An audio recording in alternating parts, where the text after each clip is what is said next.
Hello there, I'm Captain Stefan van der Haasgracht of the Amsterdam Police, and this here is Ronald, my partner, and also, I'm very happy to say, my lover. We're just normal men. What do you mean, normal men? We're just innocent men.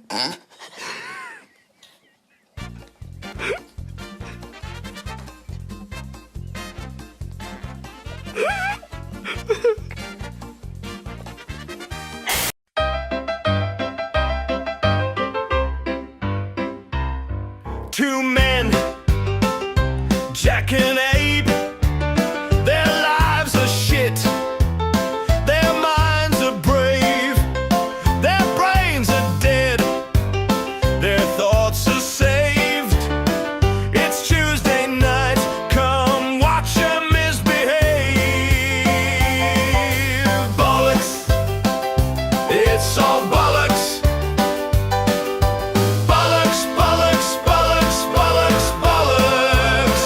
It's all bollocks.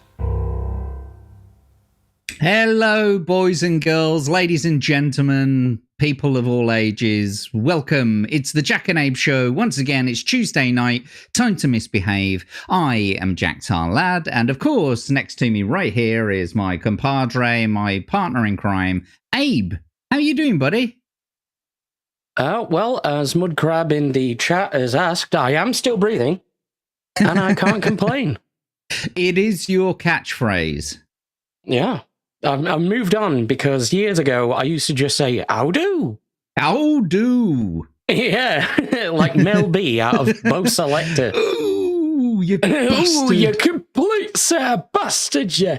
You just got to buy my new book. You've just got to fucking look for it. Ooh. Ooh. Yes, well, it is a fantastic day. The 7th show. Can you believe it? 7 weeks already, Abe. It's crazy, man. It's just flown by. I mean, that's what happens when you have fun, apparently. But I mean, it's literally just 3 hours in the week. But yeah, it's it's not a huge time commitment, really, when you think about it. Well, it kind of is. I mean, sometimes we prep for the show. Tonight we've prepped for the show. Yeah. And sometimes we don't. We've done something like prep.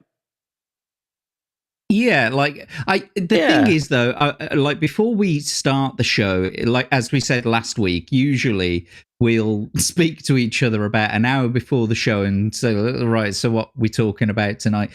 Today, I actually asked Abe what if anything there was any ideas to talk about the show. I did it a good few hours just in case I needed to prep for it, because we did speak about talking about something this show last week. Yeah. And so, yes, we've prepared for that this week. We have got a little bit of a big topic. It's going to be a bit of a heart warmer. It's going to be quite lighthearted, but of course, as well, given the subject, it is going to have a little bit of a it's going to be a little, it's going to be a little tragic at times. Yeah, but we're going to bring it back up again as well. We've also got the fan favourite What's Behind the Hole coming up, and of course, a whole bunch of other randomness. Did you get any memes sorted at all? I never asked you before the show.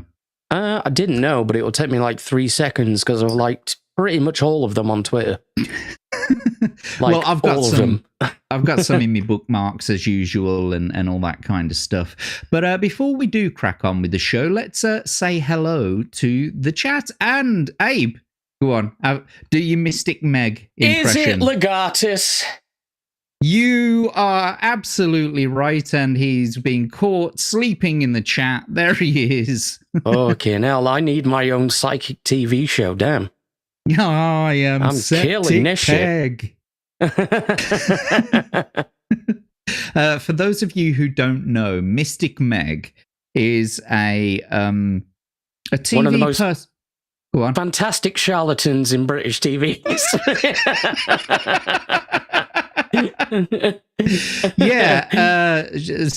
Mystic Meg is a horoscopes and what do they call them, clairvoyance, that sort of thing. Yeah.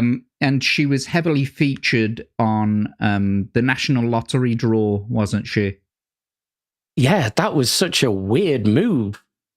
Where did she start? Do you remember? It was morning was it the TV, lottery? I think. No. It was like GMTV? morning TV. It was something like that. Yeah, it was one of those morning programs, where it's...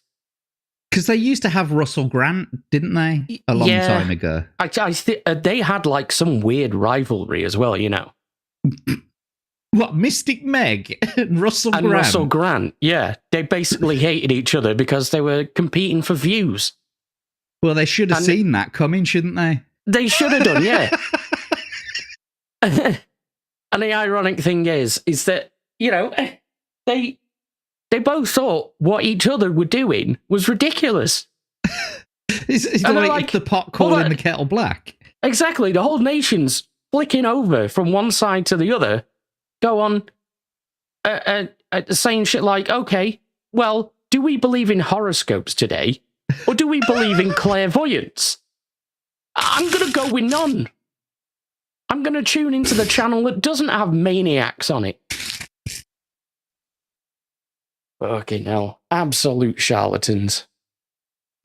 So I take it you don't believe in horoscopes then?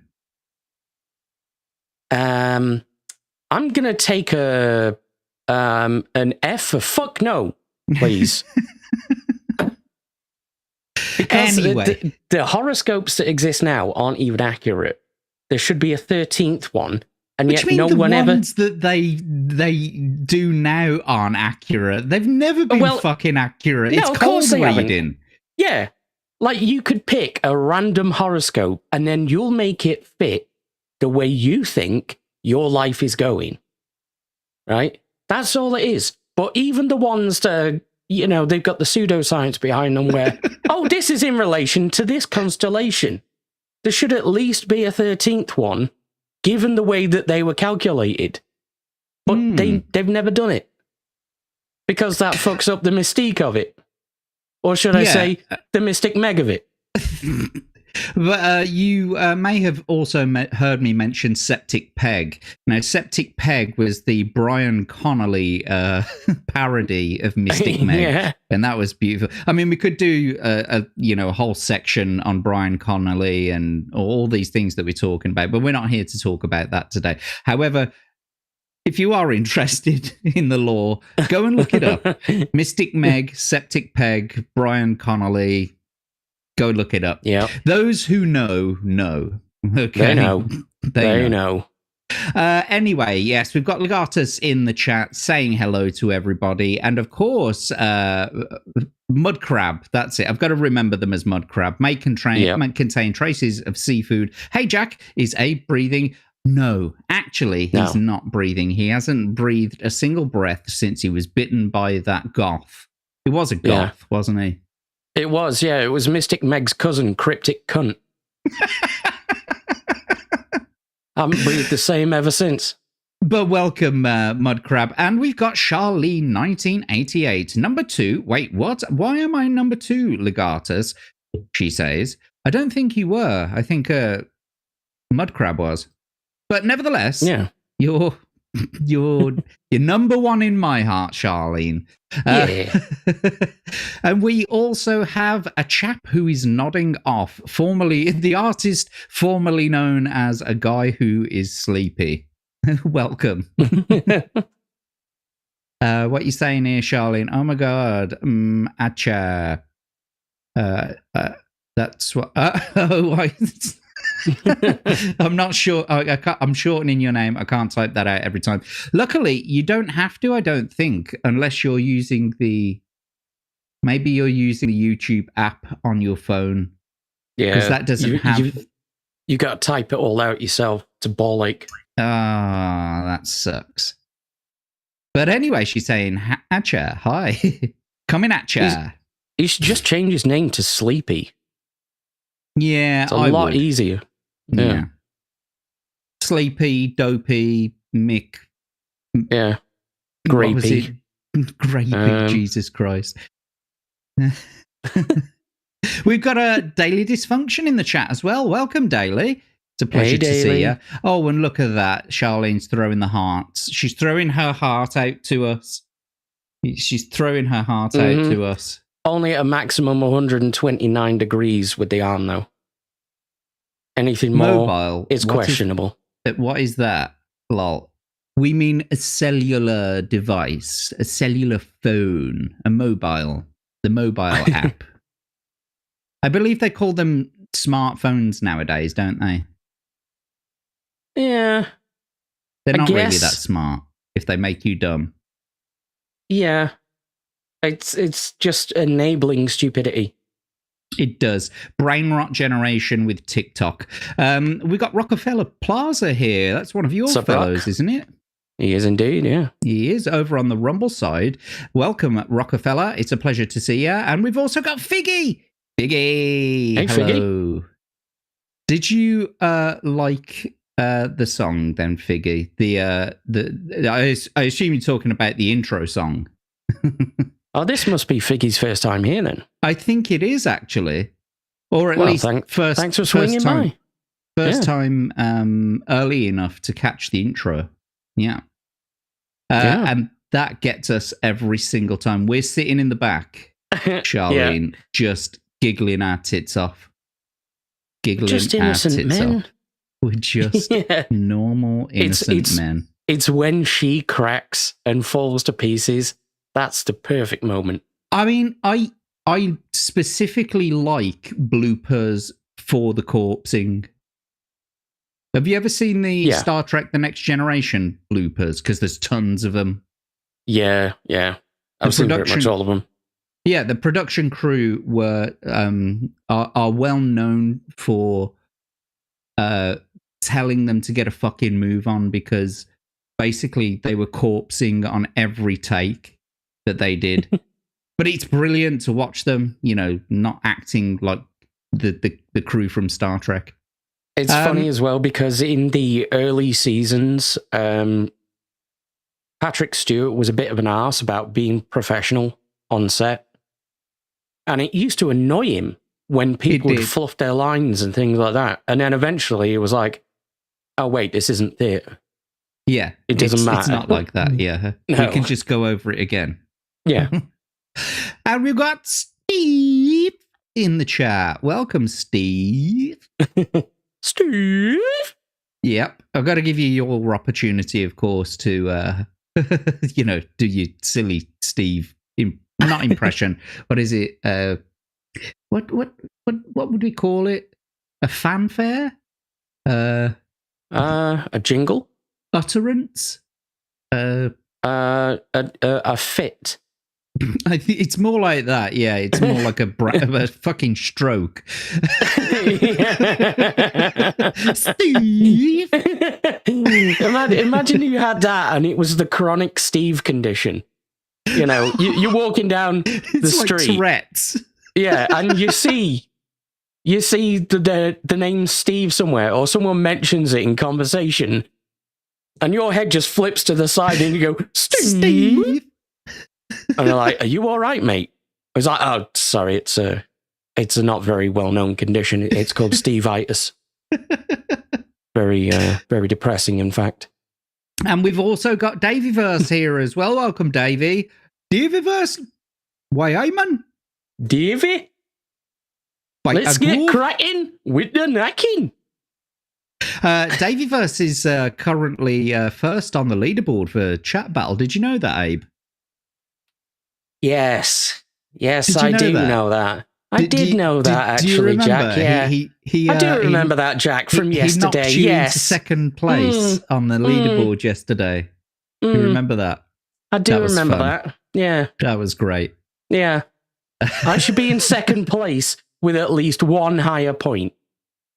At least. But you'd still be in second place. I would accept that then. I would accept that then. Because Davey did do very well. Davey's got balls of steel. He has. And with his massive bat longer, he did in fact twat the shit out of everyone. He did. He got, So respect he got where it's due. a win streak of 6. That's going to be very hard to beat next week. But next week is the sort of final for the month. And then we're going to move into a completely different scoring system. And we may, depending on it, we may even be moving into more of a tournament sort of situation, I've decided. Yeah. Since we've had more people coming in, we've now actually got enough people to actually draw up a like a tournament board. Do you Yeah, get that'd be what I mean? cool. Yeah. Yes, Steve, and Natty McBatty, welcome to the chat. Oi, license time, boys. That's license, License. License. Yeah. Is that how you spell license? License, aye. Is it the C first or the S first? It's the C first. Okay. Yeah. All right. I'll believe you. I can do spelling, me. I don't know. Don't trust me. I only learned to speak English last week. I've just been miming the whole time with an AI. Of course, no one can see it because it's hidden behind that avatar there. Yeah, exactly. This is the wonders of constantly wearing a helmet. This is not a page 3 that I want to see. I don't know. I'm kind of tempted. Oh, come on, bro. Oh. Yeah, come on. She better... She had that goth haircut, the goth makeup. No. I don't know. No. I don't know. As long as she kept crystal balls in front of her tits, which I guess would be down by her knees. I want to see this. Davey Verse, you know what to do. You've got AI. Give something to Abe for the wank bank later. Oh, and for those of you who don't know, the British people of a certain age would know that page 3 is referring to the Sun newspaper. On page 3, they would always have every single day a naked lady with her tits out. Like, just there. Tits. It wasn't full nudity, it was just topless. Yeah, just topless. Panties on, or if you wanted full nudity, you had to buy the Star. Not to be outdone by the Sun. I've never seen a fanny in the Daily Star. I'm pretty sure that's a song. Or it might be the Daily Express. Or no, it's definitely not the Express. No, it's not. No. Could you imagine? Do you know what? I opened up the Wall Street Times the other day, and on page 3 there was a massive spread of titties. But yes, it was a staple for many a person to ride the bus in the morning with a newspaper on your lap, and it'd be the Sun. And immediately, as you turn to page 3, you would turn straight past it because you didn't want anyone on the bus thinking that you were staring. Yeah. You had to bunch the pages together. So that you could just breeze straight past it. Unless you were one of those wild perverts that didn't do it in private. Davey Verse is also saying, I don't know, as a Taurus, am chill and lazy. I don't think that's got anything to do with your star sign though, mate. It's just you. You know what I mean? Yeah. It's like I'm a Pisces, so what does that mean? I'm wet and slippery. You are, for the most part. I mean, in all fairness, I do get everywhere. And we got JB in the chat. Tune in to a channel that doesn't have maniacs on it. Okay, I'm out. Have a good show. Oh no, we were talking about those maniacs, not us. Yeah, not us. Not us, guys. No, we're just innocent men. We're just normal men. Just normal men. Just innocent men. And we've got Vagabond in the chat. Welcome, Vagabond. It's a pleasure to see you. And if you haven't seen Vagabond's show, he swears it's not hentai. Go and check him out. I'm sure Legatus or one of the mods will be able to find that and pop it in the chat. So yeah, go and check him out. And Spoiler alert, folks. It's always hentai. It's always hentai. It's not. He swears. He swears it's not hentai. I take his word for it.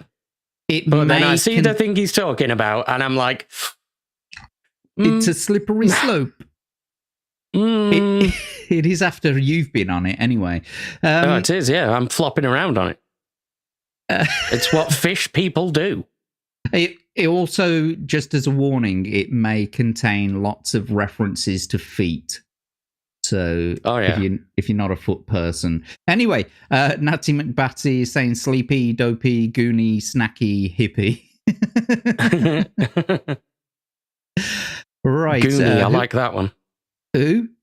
Goonie. Yeah.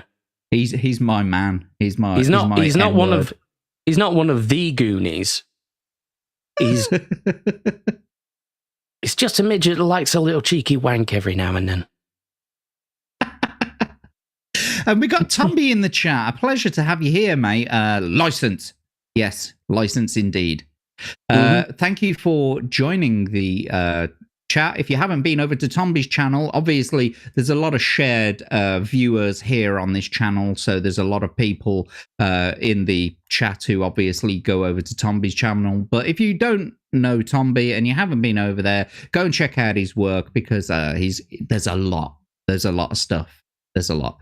Anyway, thanks for being here, Tomby. And I'm trying to get through these because I can currently see 123 chats in the list, and I want to try and get through these. Eclectic Go, it's a pleasure to see you. Welcome. And she's putting her little... Is that pink? Is it a pink hand? It is indeed. It is. Okay, great. Little pinky. With the star, it was on the front page, wasn't it? Well, I never did. I'm sure at one point, I'm pretty sure it was. Yeah, it was. It was like the first 10 pages were just softcore pornography.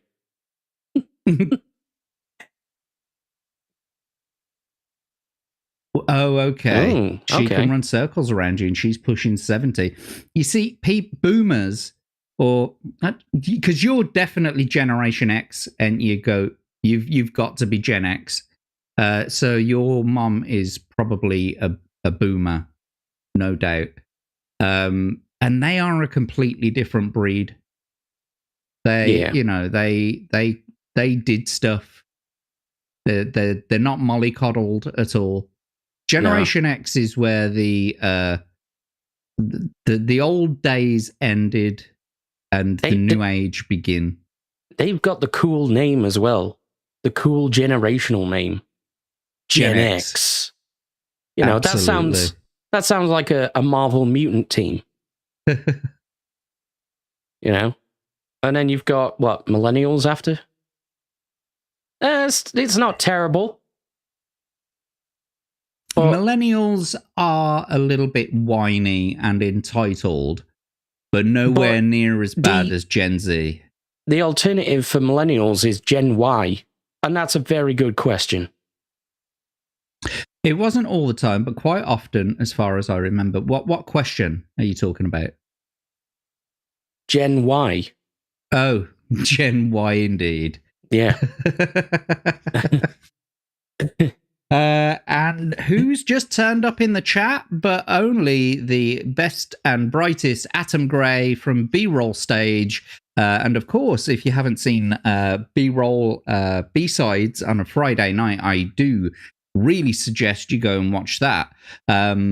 It's like a internet take on what was it called, Mystery Science Theater, but I prefer this because, you know, like back when you watched Mystery Science Theater 3000, you couldn't interact with it, right? And with this, just like you guys are doing in the chat now, you can interact with it and you can throw your own little ad-libs out there as well. Anyway, go on over to Atom's Place and subscribe and all the great stuff, and join them on a Friday night for B-Roll Stage B-Sides, and enjoy that. Who else we got here? Hang on, let's have a quick look. Natty McBatty! Howdy, she says. Yes, Yo. pleasure to see you. Thanks for joining us. What was Atom saying about Billy Idol? Where is it? Quick. I've gone straight past it. Right. Billy Idol and Tony James in it. What was that in reference to? Is that me and Abe? It's a nice day for a rebel yell or something. Nice day for a white wedding. You keep your white away from me. Apparently millennials are scum. We're scum, Abe. We're scum. Thanks, Mudcrab. We love you too. Cantankerous old bastard. The star having topless on the front cover. Ah, yes. Yeah. I see what you're talking about now, yeah. Anyway, Atom saying hello, lads and ladies. And Natty, man, I haven't seen a bunch of you in ages. Generation X, the band, you kids. I don't think I'm familiar with that at all. Look them up. Look them up. Anyway. I might recognize them. Davey is a very model of a modern millennial gentleman. Is that right? I would have thought that he was just a little bit older than us, but I might be wrong. He could be younger. I mean, I'm in my 60s now. How old are you, Abe? I'm actually in my 90s. Oh, wow. Jesus Christ. Yeah, what people say I look good for cocaine? What was it like with all that cocaine in the 20s and 30s? It was pretty good. It's kept me going so far. It's that is pretty good. It's a cocaine helmet. I don't breathe oxygen. It's just pure cocaine. Wow, Davey Verse apparently is a young'un. He's younger than us. Davey is a baby. Davey is a baby or a babe. Bit of both. Maybe. He's about to be the champion of chat battle. And so now we've gotten to...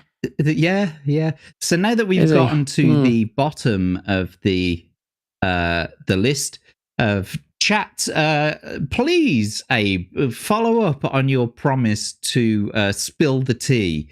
Your promise to the chats yesterday on Chat Battle, you wanted to spill the tea with me. So please go ahead and spill that tea. Pour it all over my lap.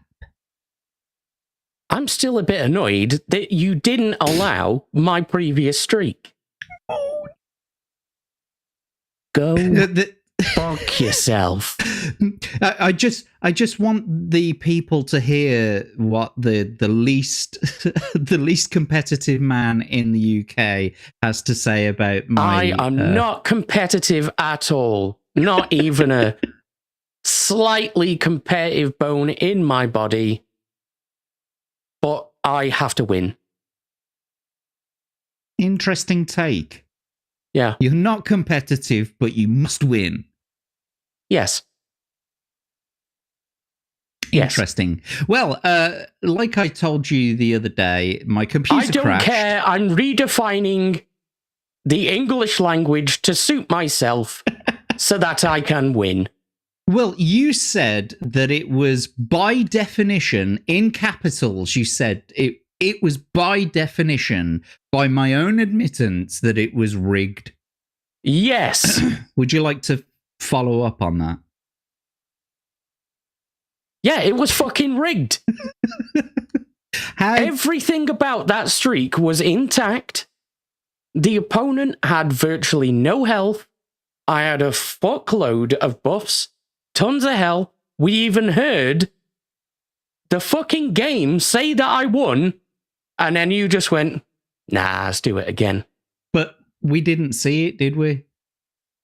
Because my computer crashed. We didn't see the last 3 seconds of the match. You motherfucker. It was more than that. Come on, it was more than that. All right, 5 at a push. But the other thing is as well... The replay's out there, people. Go and see for yourself. even if you'd won, you'd still be in second place. Daveyverse won with a streak of 6 last night, and you would have still been knocked into second place. Right. See, this is why I said butterfly effect. What? I don't Ashton know what Kutcher my movie. Great movie, by the way. Great movie. But not quite. Is I don't know what my streak could have been. Because of the random variables. Yeah, sure, we redid it, and I won again anyway. No, you didn't, because otherwise you would have lost, wouldn't you? You wouldn't, did you? No. Did you win? As in the rematch, I won again anyway. Yeah. That's what brought you up to 4, wasn't it? Yeah. Oh. Oh, go fuck yourself. Will you be happy if I give you one more point? If I put one more point on the board, will you then be happy? Well, now it's a mercy point, isn't it? It is. It's called the stop Abe fucking whining point. It's like when you placate a child with a lollipop. It doesn't even matter at this point anyway. Oh, well, this is just sour grapes, isn't it now? I didn't even want the point anyway. Listen, you can make beautiful wine with sour grapes. Sweet mountain of shit, motherfucker. We've also got Mid Iowa Gamer joining us in the chat. It's a pleasure to see you, my friend. And we've got Grizzled Entertainment. Welcome. Would not be the first time for what? He's saying, oh, I was framed. I wonder what he's talking about. And what's this? We've got Richard Cleary. Welcome, Rick. Brother Rick. Pleasure to see you. I'm glad you could join our show finally for a change. You were there for Chat Battle last night, weren't you? Which was a nice change as well. Perhaps those those notifications are finally going through. Yeah. Anyway, and everyone's saying hello to Rick. Good to see you all here in the chat. Anyway, right. So one of the things before we start, Abe, I want to show you something. So where is it? It's this one. I want to ask you, Abe, what does this living room smell like? And it's also for you in the chat. What does this living room smell like? Stale smoke. Probably hints of piss. And Murray mint. Yeah. Yeah, sort of like toothpaste that's gone off. There's bound to be a basket of nuts, like, you know, mixed nuts like Brazil nuts and hazelnuts knocking around somewhere. Yeah, and you wouldn't want to eat a single fucking one of them. This is a photograph of Abe's nan's house. In fact, it's not just a photograph of Abe's nan's house. It's a photograph of my nan's house and all of yours in the chat, probably. What are they saying in the chat?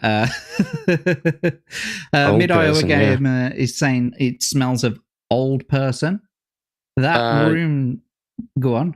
What was you going to say? I was going to say it definitely smells like death because both of my nans have been dead for decades now. Wow, you had lesbian nans? Yeah. What happened to your granddad? The lesbian nana replaced? Well, for me, you see, I had an Anakin Skywalker moment. So there were no men involved in the you killed conception a bunch of Tusken Raiders of either of my parents. They were just born magically. I see. The Immaculate Conception. Yeah, and I was the one who sullied the line by being born through traditional means. Rick's saying it smells of Werther's, desperation, and soiled diapers. That's because he remembers what his living room smells like, because that's his living room. Because he's still in there. Abe's all over that, apparently. Hell yeah. Oh, that's sad.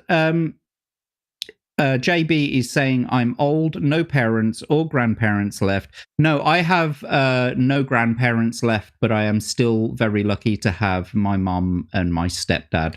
And I think your parents are still alive, aren't they? My parents are still kicking, yeah. When my grandparents died on my father's side, he reminded me constantly, he's like, I'm an orphan now, you know. He's like, he played on that for sympathy. I'm an orphan now. Like jokey sympathy. Yeah. But that was it. Yeah, it's like, I'm an orphan now, you know. You'll be an orphan one day. Fucking hell, he was a barrel of laughs, wasn't he? He did it jokingly. He always used to do stuff like that. Like, I remember... Yeah, it doesn't count, though, if a tear is running down his face and he's struggling to contain his shit. My parents have been separate, or my dad's dead now, but when he was still alive, he would be invited to family functions. Obviously, my parents being separated for quite some time, but he's such a cunt sometimes. He'd like lean in and he'd like say into my ear, like he'd like lean in and he'd just like nod at me mum, like when she weren't looking, and he'd nod and he'd see her, I've shagged her. He'd look at me and go, I've shagged your mum. Yeah. Smashed it.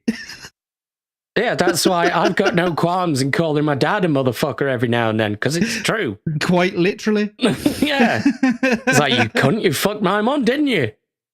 Damn it. I mean, thanks for the sperm. Otherwise, I wouldn't have been here. But at the same time, come on, man. We've got Atom Gray over on the Rumble side, and thank you for all the viewers on both sides. It's a pleasure to see you engaging on both sides of the internet. Who was it yesterday? It was Biscuit, wasn't it, who wanted me to say YouTube is a cesspool, and I am quite happy to say that. And they've not been playing ball with B-roll either, or Atom Gray. Over on the YouTube side, they've for some reason they just seem to have it in for them. They just will not monetize them. So go and give them some support over on Rumble as well as us. Well, and the ironic thing is that YouTube's a cesspool, and then you come over to Rumble to hear us talk this smut. We've also got Major Zap in the chat there. Welcome, Zap. What's up, Major? It's a pleasure to see you, Major. Yes. Anyway, YouTube are wangers. Yes, YouTube is asshole. Asshole. Indeed. Anyway, enough of what my granny's house smells like. Today's subject is an old TV presenter. He certainly is old now. I think he's about 78 or 79, perhaps. Something like that, yeah. Yeah, he's pushing 80 anyway. A fantastic entertainer from the, right from the 70s, really, onwards. On British TV. A lot of you in the chat will know who we're talking about, and you may have voted them in your hearts, at least, as one of your favorite presenters of all time on the TV. And I know what you're thinking, boys and girls. Don't think that, because it's not Jimmy Savile. No. Who is it, Abe? It's Michael Barrymore. That's right. I do apologise for the extra sound effects. It seems that every time I come on this show, I have some terrible allergies. So it's here we go. because you get a flare-up of Abes. I've got the Abes. Every time. Indeed. No Davey Verse. It's not Rolf Harris. It's not Rolf Harris, no. Although, I mean, even considering what came of Rolf Harris, I still really liked Rolf Harris way more than I liked Savile. Yeah, I think that's true of everyone, really. Prince Andrew. Yes, and Steve has got it right on the nose as well. What? What? You're all right at the back, or what? Yeah, that was his catchphrase. No, Rick, it's not Hugh Edwards. Fortunately, this TV presenter didn't fiddle any kids. However, as we'll find out later, there was a little bit of a scandal with them. Could say a little bit of a scandal, yeah. Little bit of one. Just a tiny smidge, just a smidgen. So let's add this to the scene, and let's big him up for a quick second whilst I have a quick talk about Michael Barrymore. Michael Barrymore was born Michael Kieran Parker on 4th of May 1952 in London, where he grew up in the Dickens estate. It's quite fitting, really, isn't it? It's very ironic. His father left when he was about 11, and his mother was raised an Irish Catholic, and he worked as a redcoat in Butlins, and that's where he obviously learned to become a comedian and entertainer, and he was a fantastic comedian and entertainer, as we will see. For those of you who don't know, redcoats, blue coats, is there any other kind of coats? We've got like Pontins, Butlins. Who else we got over here? So we've got red and blue. Maybe there's purple coats for a very specific demographic. That's a different part of Amsterdam you've got to go to for them. I see. Yes. Mm-hmm. Yeah, when you go to Amsterdam, you've got the red light district. But mixed in with some of those, you've got the blue lights, which is the gays, and then you've got the purple lights, which is the mixed ones, shall we say? Anyway, the Lego people, because they just won't let go of it. No, they've just built their own idea of whatever they are. Yeah. Like fucking Zooble from the what's it, the Digital Circus. Anyway, that's an obscure reference. Anyway, yes, so the redcoats, we have holiday parks over here in the UK. I don't know whether you have them over in the US or wherever you're from in the world, but yes, we have holiday parks, and the resident entertainers are usually, for Butlins, it's the redcoats. For Pontins, it's the bluecoats. And I'm sure that there are others. And Michael Barrymore himself started out as a redcoat at Butlins.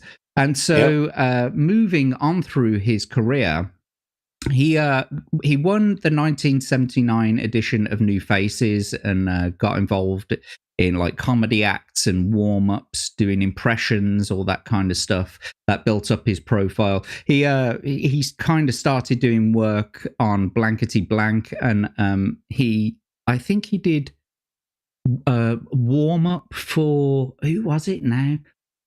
It might have been Les Dawson or someone like that. That sounds about right, yeah. Yeah, something like that anyway. He worked all his way through his career, becoming a UK, TV icon on shows such as Strike It Lucky, My Kind of People, Kids Say the Funniest Things, and he had his own. He became so successful that he had his own variety show called Barrymore, or The Michael Barrymore Show. And even in 1993, he headlined for the Royal Variety Performance, and for many years was amongst the highest paid, most popular personalities in light entertainment. He was married to Cheryl Coughlin, a lady called Cheryl Coughlin, from 1976 to 1997, who also acted as his manager in... What is it with all of the dick-related names? As we're going to get to in the next line, in 1995, however, he publicly came out as gay, saying he no longer wanted to live a lie. This was a big media moment, and it was a big media moment because basically he just walked into a pub and started singing New York, New York, but with the lyrics, start spreading the news, I'm gay today. And the next morning, all the fucking tabloids were out there, like, just publishing whatever the fuck they wanted about him, saying that he'd, like, thrown away his ring, his wedding ring and all that kind of stuff. But he was still married to Cheryl Coughlin for 2 years after he came out. You've got it wrong there, gay. Jack. You've got it wrong. He said, start spreading the nudes. Now, some people didn't take too kindly to that. And he said, I may be married to Coughlin, but I'd rather have a Coughlin someone else. He, as most stars do, he had a few issues with alcohol and depression and drugs, and all that kind of stuff. But really, where the controversy started was in 2001. What happened in 2001, Abe? Well, to put it simply, with his new out lifestyle, he liked to have the occasional party at his house. Now, on one occasion, the police came to his property and they found a man dead. Stuart Lubbock, I believe his name was. It was, yes, that's correct. Stuart Lubbock. I don't know why, but that name's always stuck with me. Maybe because it's a little odd, or maybe it's just because it's associated with Michael Barrymore. I don't know. Just, carry on carry on the story from there, Jack, because it starts getting a little bit weird. I mean, you've got a dead body. Yeah. He was a young man as well. He didn't die of old age or anything. Oh no, he was a young man. He was I think he was a father of two. I know that much. So let's see here. It says, in 2001, Stuart Lubbock, a man who had been at a party at Barrymore's home in Roydon, Essex, was found dead in Barrymore's swimming pool. The case attracted major media attention, and Barrymore was subjected to investigations. An inquest in 2002 returned an open verdict, and the inquest was basically the coroner's report that it was an open verdict. They really couldn't figure out what it was that killed him. But I'm assuming it was drowning. Because the assumption was drowning at first because he was last seen lying face down in the pool. Yeah. And it was a bit contested though, wasn't it, Abe? Because what did they find in his stomach? Well, it's not funny. It's not funny. They found colossal amounts of semen in his stomach. And then it was later revealed, listen, we're just normal men. I'm not laughing. We're innocent men. So after he consumed a colossal, massive amount of jizz. It was fucking massive. It was. They also concluded that he probably took a drug overdose and passed out whilst he was in the pool. Yes, and so in 2007, which is several years after this, Barrymore was arrested again, along with others, on suspicion of sexual assault and murder, but no charges were ultimately brought. Following the event, his contract with ITV, who is one of the major broadcasters over here, who obviously he was contracted to, was ended, and many of his projects were cancelled. His TV career effectively collapsed. He was later brought legal action He later brought legal action against Essex police, claiming wrongful arrest and that it had destroyed his career. And in 2017, the High Court ruled that he was entitled to more than the nominal damages. But later, in 2018, the appeals court ruled that he was only entitled to the nominal damages, meaning a symbolic amount and not a large compensation. Compensation, yes. Compensation, yeah. Yes. He'll get his comeuppance. More recent activity, though. I say recent activity. In 2006, he has he returned on Celebrity Big Brother, amongst other appearances. In 2019, he was announced for Dancing on Ice, but he pulled out. He should have pulled out earlier. Due to an injury. A recent development, he's directing a theatre production, or at least he was producing a theatre production in the West End called Laurel and Chaplin, The Feud at Cambridge Theatre. And he's described as having hit rock bottom after the Stuart Lubbock case, but says he's happier than ever more recently. So yes, we're going to get into we're going to give you like a preview of a lot of the things that he was in. So just to give you an idea, he started on New Faces. So I'm going to give you a quick clip of this because just to show you what New Faces was. I couldn't find the clip of him winning New Faces, but this is what New Faces was basically. It was a show where people could apply, like talent. It was a talent contest, and it's where a lot of people began their career, basically. So let's get over here.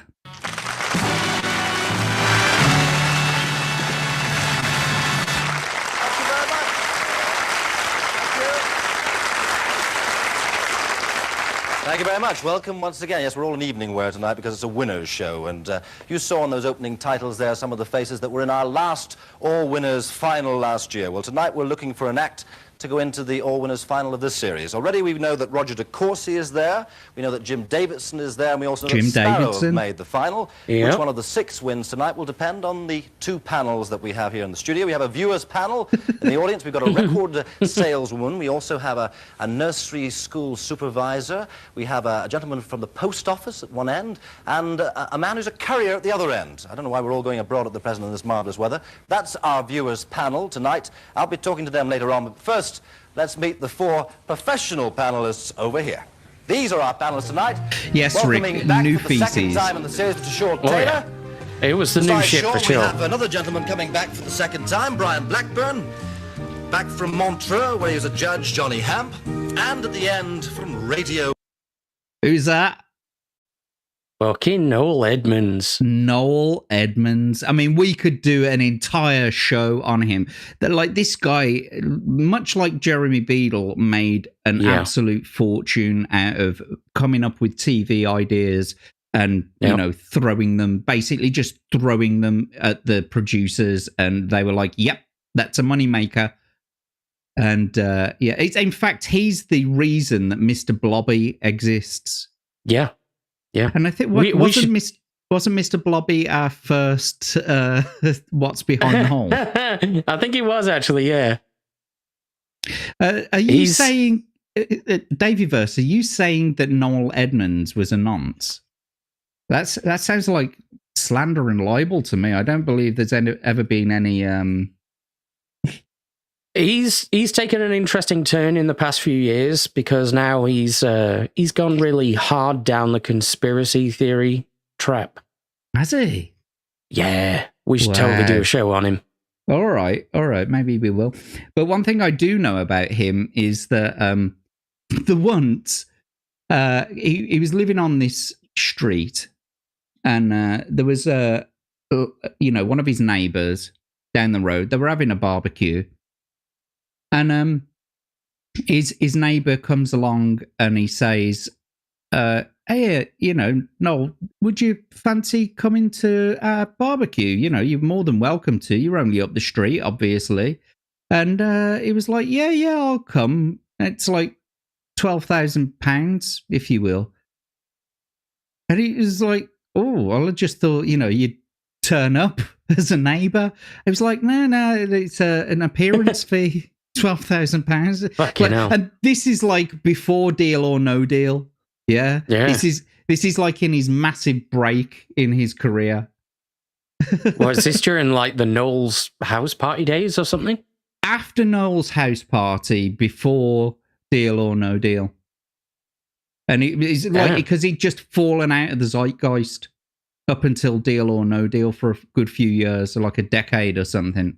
Yeah. And it's like, £12,000 and or something like that, and I'll turn up to your barbecue. Wonderful Mr. Fucking hell. Nolan. So, here we go, just quickly, I'm going to skip it along. Here's some of the kind of things that you could see.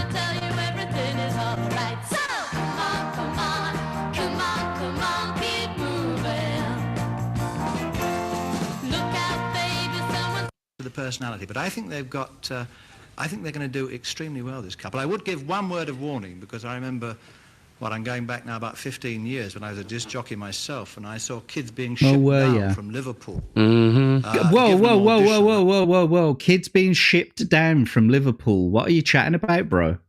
Like, what what's this all about? Like, either they made it or they didn't, and they were shipped back broken-hearted. This little couple have got... They either made it or they didn't.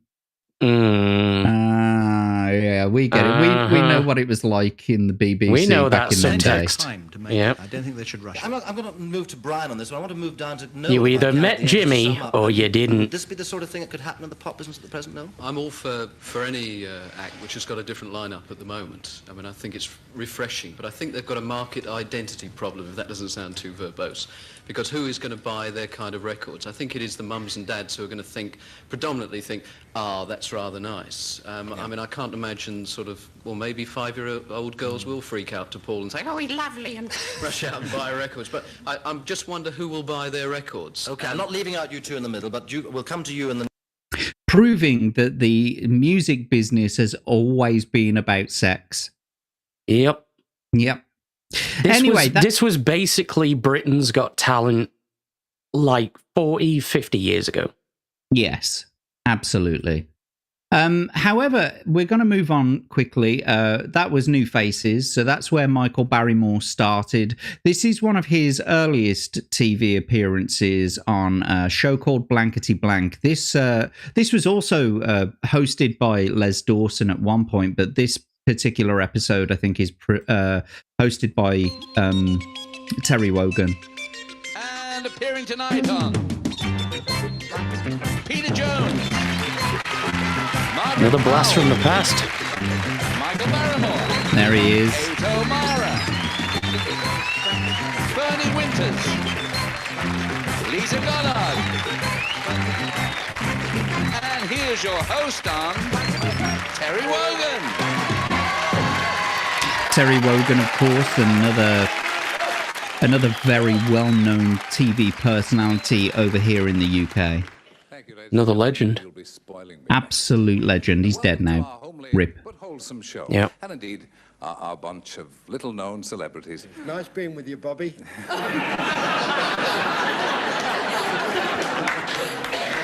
Showbiz is really a wonderful thing to be in. Now look, these are the people that matter. These are our two contestants. We'll talk to you first. I'll big John, it up. Where are you from? I'm from Batley.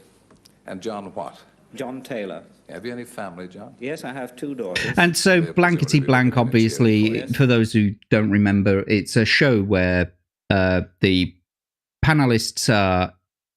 Sorry, the contestants are asked a question, a sentence, and they'll say something like, he did something or other, and he blank, and you've got to fill in the blank, that sort of thing. And then the panelists over on the right-hand side there, let me just skip through. They're like, here, they have to answer. Margaret Powell. Well, I thought anybody who's got a safecracker for a husband would obviously not want to keep him long, because there's no percentage in having a safecracker, is there? Because he spends most of his time in prison. And then it's very difficult to have a good time when your husband's not around. But it's just for someone like me, you see. I mean, you know, other people, of course, have different ways of going on. But you're true to one man, you see, Margaret. You're right. Unlike so many of us, like Peter Jones. I've had him 47 years. Really? Mind you, he's not as good as he was when I got him, but still. Anyway, to get back to the fact that I would want to get rid of a husband like that, I have put jelly nuts. The jelly. Another point to you, John. Michael Barrymore, a well-known face and too dashed good-looking for my liking, I can say. Michael, nice to have you on the programme now. Thank you, Bamba. It's the worst of being nice to them, you see. That's what For those of you who don't know, that joke is he called him Bamba because of Bamba Gascoigne, who was the host of University Challenge a long time ago. And so that's what that joke was a reference to. I make my mistake. But all I could think of was Flora. He even uses Flora to open the refrigerator. Okay, so yeah, that's one of his first appearances, and we're going to actually move on to this clip, which is later on in the show, showing a little bit more of his comedic style. You wear me out, Margaret. Why do I do that? Well, I don't know. It's just you fascinate me. You see. Wasn't that nice? Oh, wasn't that sweet? There's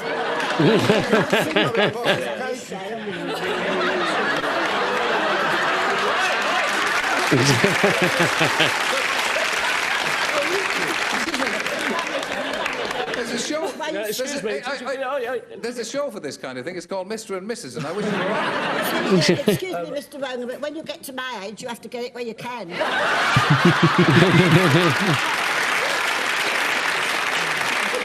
sounds like a foul slur on Michael Barrymore. Okay, Michael, let's have I'm the a Nicholas Parsons reject, you know. Right. Well, Terry, I thought at first that he would eat them, and the only other thing I could think of was that he would sell them to his agent.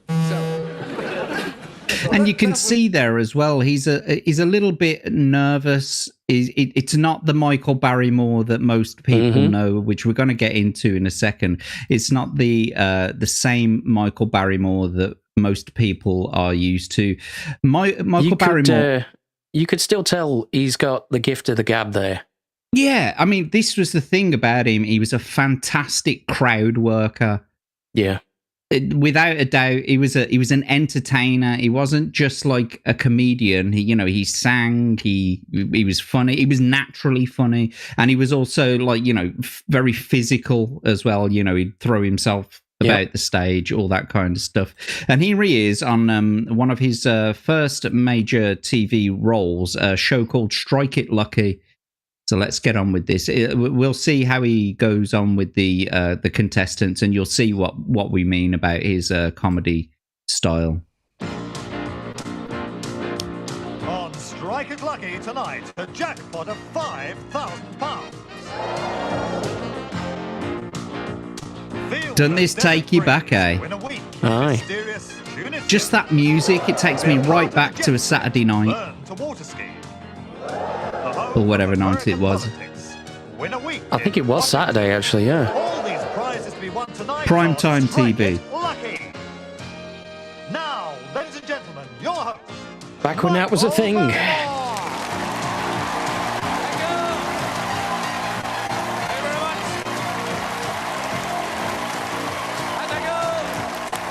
And here comes his famous catchphrase, of course. All right.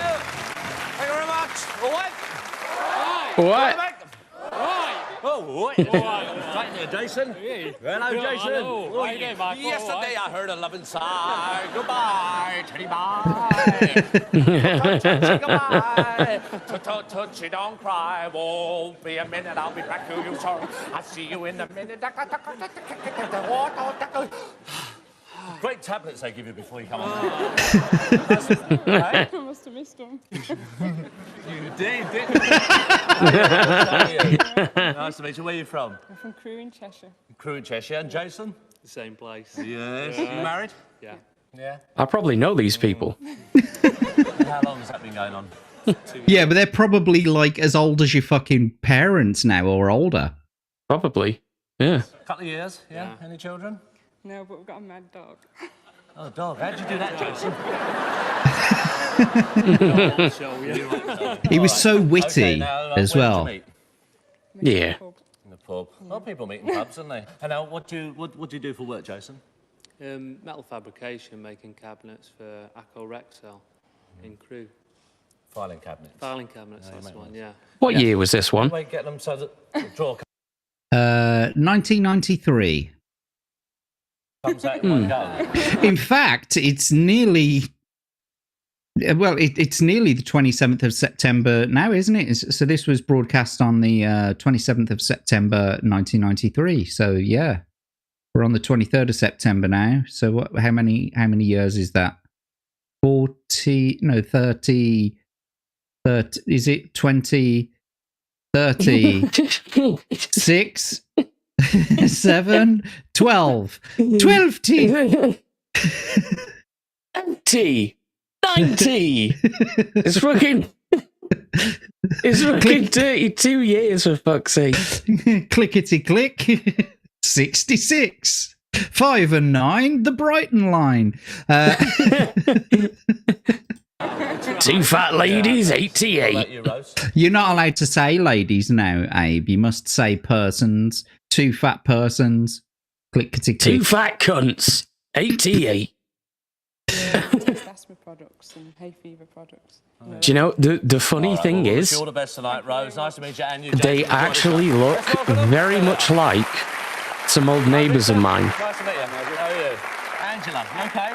Nice to meet you. Where are you from? Go knock on their door. Say, were you on Strike It Lucky back in the 90s? Oh, well, I don't live there anymore. Oh, And even then, this was years after this, but they were cunts. Get our suits back, you know when, Noisy bastards. You just my jacket in. You did. You rubbed my jacket in. What was Just seeing if he dry cleaned it for you. No, it's new. What about that? Can I do after? Yeah, no, Steve. Hitler's not on the show. Still, 2 fat persons, 88. Yep. If you know, you know. Yep. Very nice piece. Yes, very nice. Burton's. Hey, what's Hey, got Burton's. Burton's. Oh, look. Yep. Fucking hell. How long's it been since someone's wore a pair of men's suspenders? Like, Fuck knows. you don't see them anymore. Yeah, let me get up there. We'll just come down here. That's it. Just imagine you're doing Thunderbirds, all right?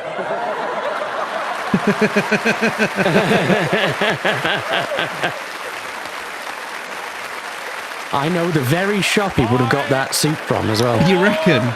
Yeah. What, the Burtons in Crewe? Yeah. Where Burton's isn't even a thing now.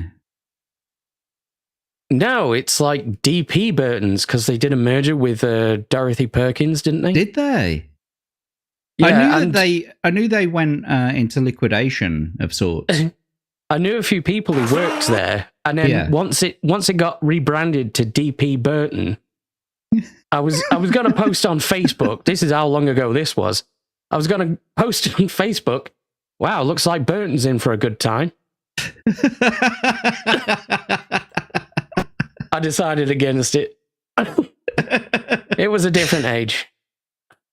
Atom Gray, I don't know what match game over there is. Are you still talking about Blankety Blank? Or are you talking about this one, this Strike It Lucky one? Wasn't so Bamba from the Young Ones episode was played by Griff Rhys-Jones, I think it was. Yeah, that sounds about right. Yeah. Oh yeah, Lisa was married to Colin Baker. Lisa who? I think we're still talking about the people in Blankety Blank, aren't we? Yeah. Wankety wank, wankety wank. Well, Charlene, it's funny you say this, right? It's funny. Yeah. Isn't it funny? Hey, Abe. Because me and my compadre over here, we got something in the oven that you might enjoy.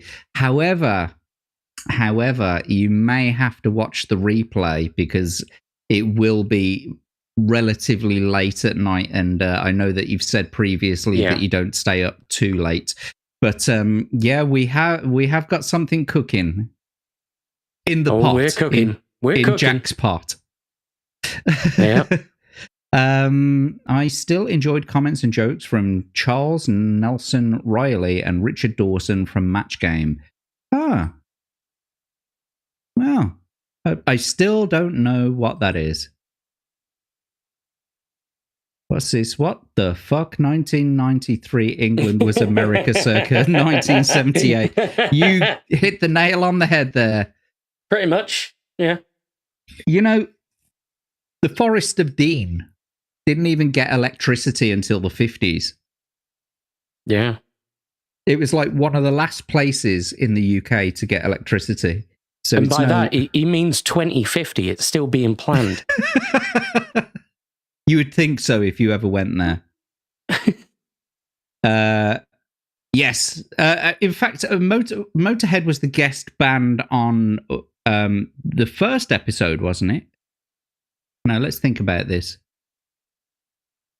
No, I don't think it was.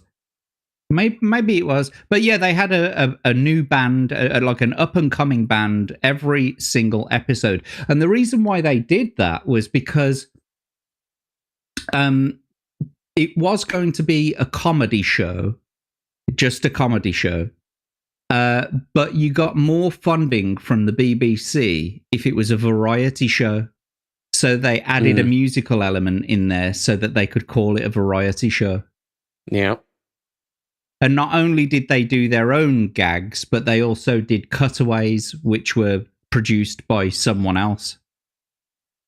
So, and BBC would give the show extra funding if it had a Jimmy Savile in it. We didn't have internet in our house until I was about 16 or 17, so that would have been about 2004? Yeah, 2004, 2005. Luxury. Luxury. I'm still waiting on it. I'm doing all this through pure telepathy. Thank you, Mystic Meg. Mudcrab says Motorhead was season 2, episode 1. Yeah, there you go. 2004/5. I was right. I got it. Nice. It was just based on, doing quick maths. Yeah, Love maths with 3 Fs. Yeah. However, this show, anyway, it rebranded at some point to a show called Strike It Rich. There was a reasoning behind that, but I can't remember what it was. It's something to do with copyright and that kind of stuff. So they just decided to fucking rename it. And the reason why I've come to this clip now is because he was always great with the old people. Whenever he had an old person on the show, this is what he was like. So here we go. This is from Strike It Rich. Yeah, he wasn't as good with younger people because more often than not, they'd end up dead in a swimming pool. Welcome to the show. It happened once. You want to sit down there? God bless him. Oh, there we are. Well, that we know of. So, how are you, sir? All right, what's that? Don't move, she's moving the chair away. How long have you been together, you two? 2 years. 2 years? Yeah.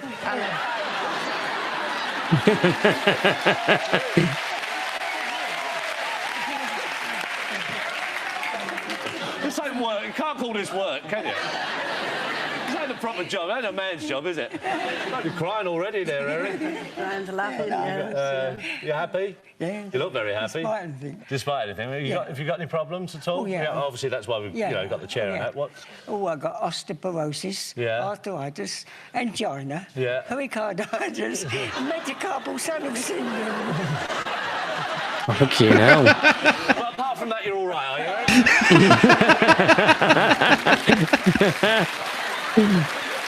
Where you go?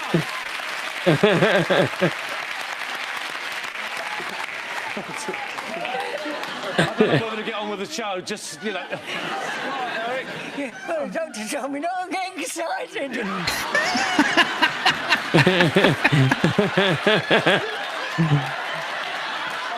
A priest? Don't, Eric, please, don't. I've been in the papers for everything you can imagine. I don't want this. Oh, dear, what are you going for there, Eric? What's that, El? What is it? That's when I stop breathing. I start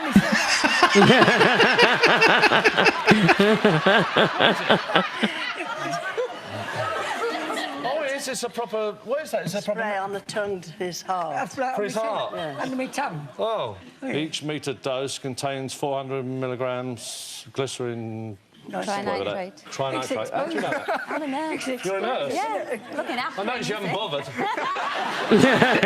bothered. You know, funnily enough, glycerin trinitrate is nitroglycerin.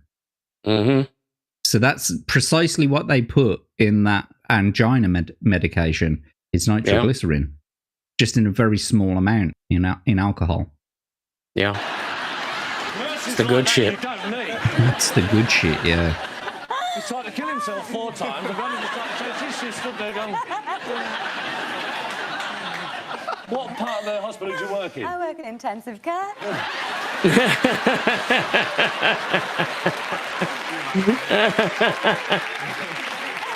Intensive care? Yeah. So can I just get that there? All right. There we are. They're rich, they are, aren't they? Well, there you are.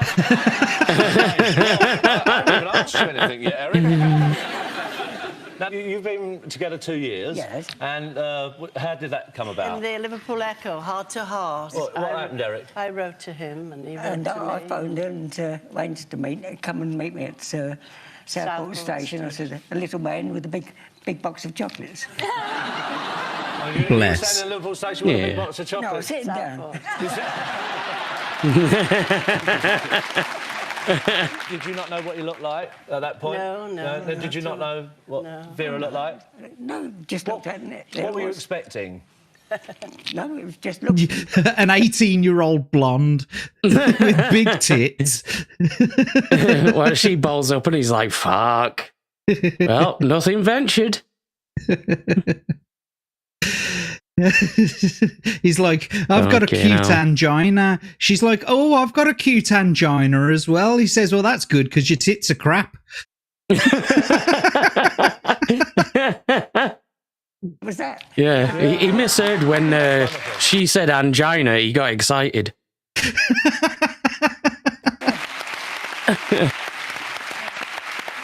So how'd you put up with, you got all those things wrong with you, how'd you put up with the pain and all that? Do you just mentally override it, do you? Yeah, well, it's like talking to you, it's enjoying it, you see, enjoying it. You forget everything else, you see. Yeah. See? Good cure for him already. You can imagine writing me out as a prescription, can't you? Take 4 Barrymores 8 times a day. And that Imagine taking 4 Barrymores 8 times a day. Is what we call foreshadowing. That in the business is what we call foreshadowing. Anyway, so Michael Barrymore moved on his career, as we said earlier, with My Kind of People. So here we go. Daredevil short story over on Channel 4 now. Here on Granada, Michael Barrymore's My Kind of People. Hi, Bob. Hi. How are you? Fine, thank you. So where's the lady then? She's in here, Michael. He's not after a real lady, of course. Oh, that's some lady, Bob. Hey, lady. What if I take it for a test drive? Sure. Great, thanks a lot. I won't be long. You're talking about Jessica Rabbit, Charlene.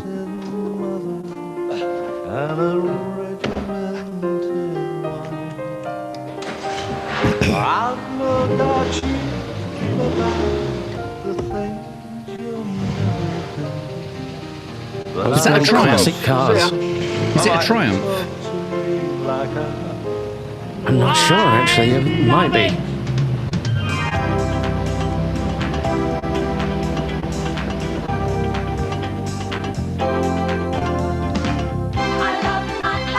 You see, those classic cars, though, they were an absolute bastard on your knees because they're that low to the ground. Absolutely. I mean, you ever been in a proper Austin Mini Cooper? Yeah. Like one of the old ones, like from the original Italian job. Not one of those giant size minis that they have nowadays. Yeah. Did he have the design on the top as well? I can't remember what the exterior was like, but we had like these really plush orange leather interiors. Oh, it were luxury. Except for the fact, because they were leather, they were fucking freezing all the time. Oh yeah, like no heating in them whatsoever. No heating. No. It basically all the heat came from the engine. It blew through from the engine, as with most cars of the day, obviously. You'd have to fucking light a cigarette just to get any heat in the bastards.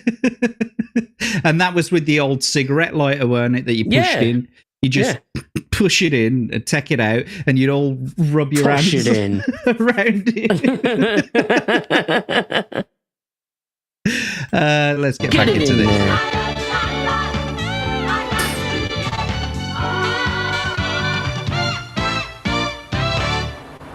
Over the next 10 weeks, I'm on the road in search of my kind of people. Songs and stories, tears and laughter, thrills and spills, and of course, C&A's. And it all begins here in Croydon. Could you imagine this, though? You turn up at a fucking a shopping centre, like a mall for you American people out there. But you just turn up at a shopping centre with a whole fucking, stage, and the entire place is turned out for you. Just a whole TV show happening in the middle of it. What's the big shopping centre or the big, mall near you, or in Crewe, I should say? Crewe doesn't have one. Every town's got one, mate. Come on. No. I know that the authorities in Crewe have been talking about building like a proper big one for ages, but they decided against it, from what I understand, and just built a giant car park in the middle of the town instead. I thought Crewe was just a giant car park. It fucking is now, yeah. It's all.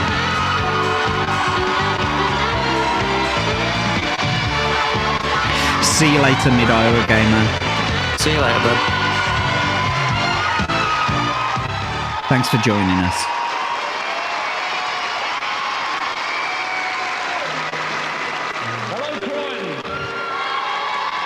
Croydon, fucking hell.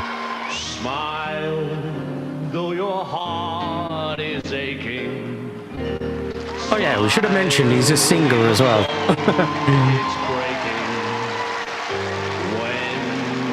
Of sorts. Yeah. In the sky, you'll get by. If you smile, free your pain and sorrow. Smile and but yes, so this is him doing his little bit of singing, but basically this is another show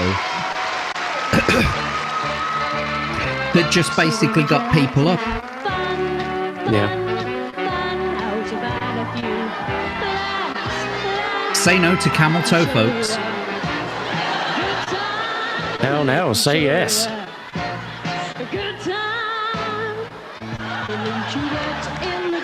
You would never have guessed he was gay. No.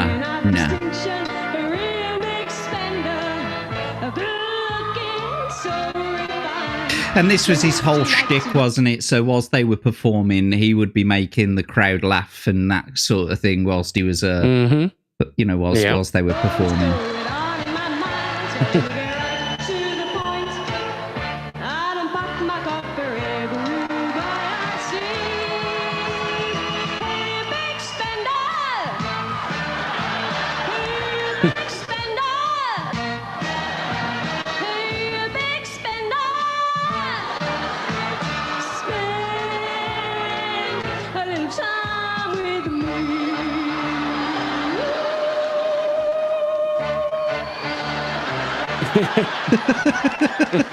He's such a prat.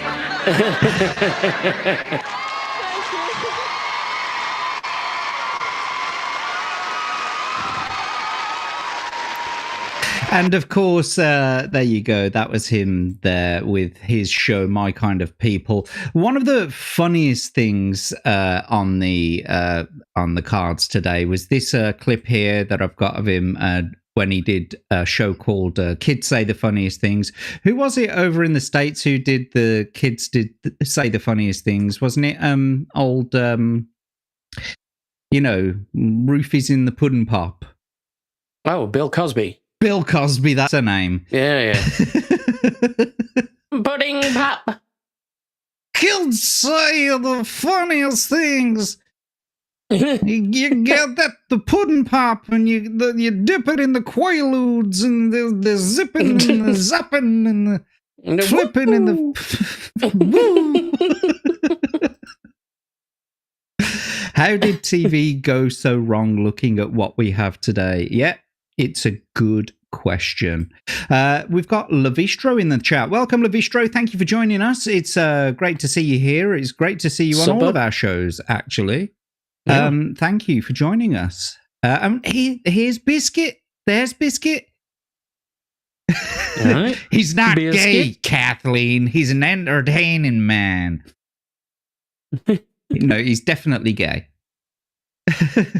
He was very, very gay. So Steve's saying he was only on Family Guy, so he did like Kids Say the Funniest Things on Family Guy. So who was it? Who was it then in the States? Because I know you did have, kids. No, Atom. One's in the chat.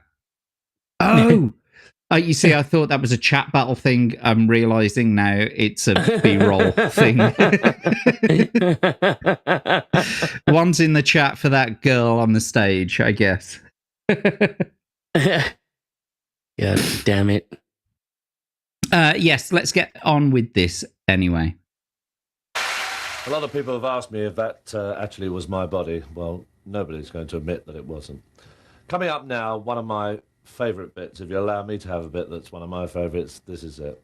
It's a classic piece as far as I'm concerned, because this girl doesn't even know that we're there, the cameras are there, or you're watching. She's in a world of her own. Fiona Iverson. And who are you with tonight? Who brought you here? With my daddy and mummy. I see. And how are they? They're all right. Are they? They're not when we're at home. Oh, they're not when you're at home? No, because of my dog. Well, why is that, Fiona? Why? Because my dog is always barking. My next door neighbour's dog. Oh, he's barking at the next door neighbour's dog. And why does that cause problems? Because we fed up with the barking. But it's your dog that's doing the barking, isn't it? Yes. And Mummy? Because our next door neighbour's is a Wickel dog and he does a small bark, but our dog does a big bark because he's a big dog. Nothing like logic, is there, Fiona? What does your dog eat? What does he like to eat? He likes curry and he also likes... What? He likes curry and cat food. You've got a dog, he barks at the little dog next door. He's a pest for doing that. He eats cat food and curry. Have you had many God problems bless with her. your life so far? Yeah, with my dog I ass. Yeah, there's a lot of problems, but you love your dog, obviously. Yeah. What's your favourite television? Probably Steve. My favourite I don't care. is Duckling Dog, I don't care. Going Away, and Neighbours, Beckham. and Batman. And have you got a favourite game that you like playing? Yes, Mums and Dads. Sometimes I play outside. Yeah, so do a lot of mums and dads, isn't When I play outside, my dog's the dad, and I'm the mum. But when I play inside, he's the dad, and I'm the mum. Oh. So what's one of these games go like? I mean, what would you do? Does he come in and... No, not the way it goes. Let's pretend that I've got people. Right, let's pretend. We'll pretend... No, this is the house, right? And I'm holding the hand. Yeah. And I'm crossing the wood. And and who am I? there. Who am I? You can be my father.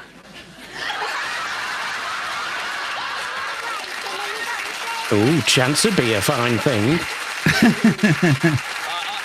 I'll be your father. Right, and I'd like to meet your mother. I bet you fucking wouldn't, you liar. No. Okay. So I'm the dad. Who's he? Right, and he's my husband. He's your husband. Right. Off we go. And I'm crossing the wood. Oh, you're crossing the road. Mind the cars.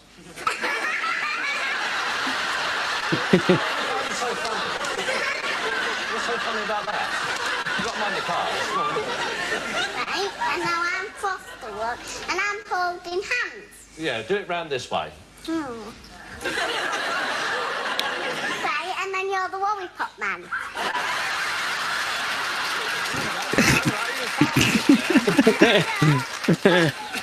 How's your father just... You want me to... Yeah, look, people have got to have jobs. People have got to have jobs. Oh, so your father... I'm your father and I'm a lollipop. Yeah. And he's a policeman. And he's a police...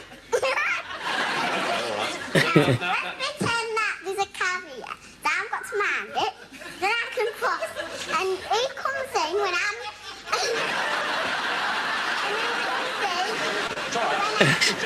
You stop there. Right, okay. And then he comes in, and I'm sat down doing the thing, and then he sits down. Yeah, you sat down there. And I Sit say, down. sit down.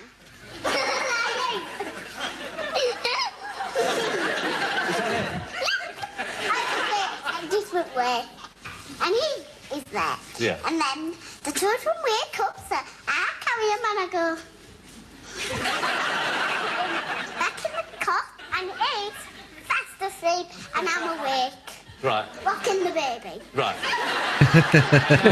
do you get to bed with Eric? Well, sometimes.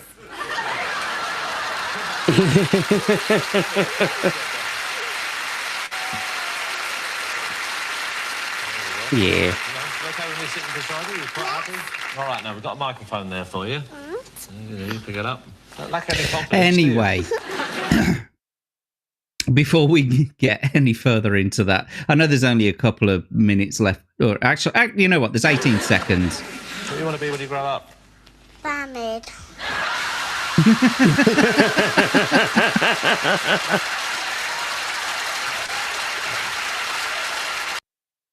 Makes sense. Yes. Sure. And why not? I've gone and closed the bloody thing now without whatchamacallit. But yes, if she was any more British, she'd be getting mangled in a Wonka's factory.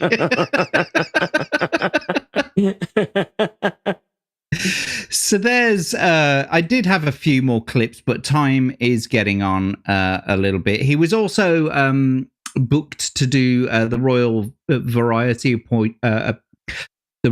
Variety performance back in the 90s as well. However, yes, things did take a turn in 2001, and so we're going to look at this clip now from the Piers Morgan show, where he's talking candidly about, you know, what happened basically, and you guys are going to get a little bit more insight into that now. So give me a second. Here we go. That's right, folks. This show isn't all jokes. It's also occasional bouts of depression. It sure is. So, get ready. Here we go. From the heights of fame to rock bottom, you had a very long way to fall. Welcome to Kids Say the Funniest Thing. In the late 90s, Michael was still riding high as Mr. Primetime. He'd also found new love with 24-year-old city broker Sean Davis. Love is the answer. Sean was an absolute pucker sweetheart. He really was. Well, I'm here in the heart of Scotland with Michael Barrymore and his 24-year-old partner, Sean Davis. At the end of all those storms that he'd been through, I just thought, oh gosh, he's found home at last. His and Sean's plans where they want to adopt. Do you mention children there? The process going through, but when the circumstances are right, yes, I would. Michael said if the time's right, you can't. I think there's got to be that quality time as well with the kid. Sean had calmed him down a bit, although if he was determined to drink and take substances, then you can't control that. No one really controlled Michael. Michael controlled Michael. But in late 2000, after 2 years together, Sean and Michael split up. As and they Michael usually got together do. with estate agent John Kenny. 3 months later, after a night out clubbing, they invited a group of men and women back to Michael's house for a party. It was all quiet at Michael Barrymore's home today. On Friday night, he'd been at the Millennium Club in Harlow with friends. But just hours later, 31-year-old Stuart Lubbock was found unconscious in Barrymore's swimming pool. As the story unfolded, a post-mortem revealed severe internal injuries to the dead man. Couldn't take it in at first, what on earth was going on. A horrendous situation for everyone. It just escalated and escalated. Michael's behaviour on the night was also under scrutiny. When I found out that Michael had run away, I knew that was the wrong thing to do. That's a Brummie accent if ever I heard one. The detectives investigating the death of Stuart Lubbock on March the 31st have made 3 arrests this morning. The police arrested Michael's boyfriend and another man on suspicion of murder and then released them without charge. Michael was also arrested and cautioned on drug offences.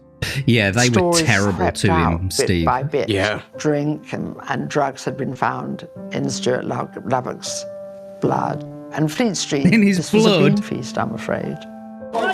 In 2002, there was an inquest where Michael abstained from comment. I like the way Barrymore that she exercised his paused right- there, because it's like a substantial amount of alcohol and drugs were found in Stuart's blood.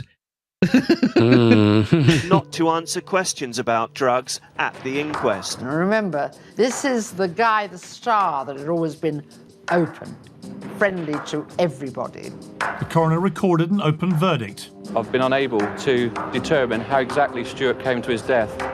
With the case still open, in 2006, Essex police launched a second inquiry, eventually arresting Michael and 2 other men from the night Pin comment, on suspicion Jack. of serious sexual assault and murder.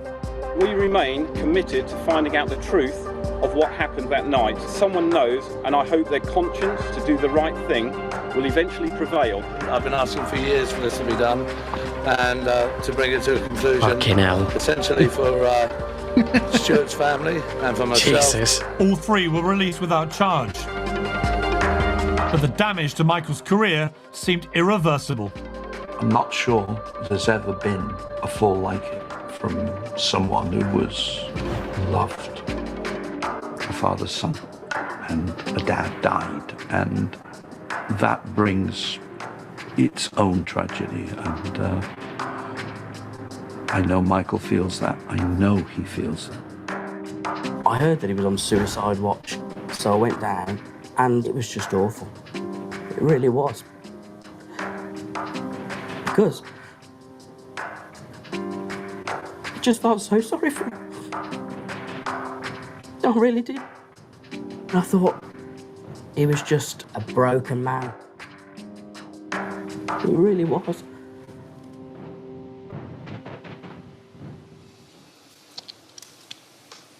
Tough to watch. A good friend of yours talking that way about you. A friend, yeah. I got a feeling that the events leading up to Stuart's death were probably a little bit harder to watch for some people. Yeah, I would imagine. Talk me Yeah. through what happened that night. People were drinking, taking drugs. They're all having drinks. They said, "Oh, can we go in the jacuzzi?" So I said, "Yeah, I've got to put the lights on because otherwise you won't see where we're going." And then I went out there and had a joint. And as we walked out, I looked down and there's a Stuart floating in the pool. Now, whether it's floating, when you see that, it's a very surreal thing to see. And what Someone turned around to him and says, "Hey, Michael, where's your ashtrays, mate?" He's like, "Oh, don't worry, just throw all your fags in the pool." Yeah, put the fags in the pool. Yeah. went through your mind? I just went into a bit of shock. Jesus. I just went, "Oh, Christ." And, it's quite obvious he wasn't moving much. The first thing I did when I said it was run back into the house and get help from Jonathan, who I knew had lifeguard experience. They came out and started resuscitating him. I ran back. This is something I want to clear up. I did not flee the house. I did not flee and suggest I was running away. I phoned Mike Brown, my PA, my personal assistant, and I said, "There's been a problem at the house," told him what had happened. It's going to be surrounded by press. Yes, I should have stayed. I should have said, no, I need to be here. But we can all do should-haves after the event. And yes, I should have. I didn't. And I'd like to, if you could bear with me. This is a copy of the letter. This letter, do you mind if I read it? Sure. And this is from the Crown Prosecution Service. I've never read this out or brought this out before because it's only come to light. The 10th of September 2007. There was no evidence upon which to charge any person either for the death of Stuart Ludwig or the injuries he sustained to his rectum. Michael Parker. Fucking hell! Mm-hmm. I mean, holy shit! The injuries he sustained to his rectum. Did he have the most savage shit in human history, or what? What the fuck? Wow! Like, what do you even say to that, bro? It's like he's found with damage to his butt, a stomach full of drugs and semen, and like he's dead in your pool. An alibi from 3 people in the period immediately prior to the discovery of Stuart in the pool. I therefore conclude that there is insufficient evidence against all 3 suspects for there to be proceedings concerning the death of Stuart Lubbock or relating to the injury.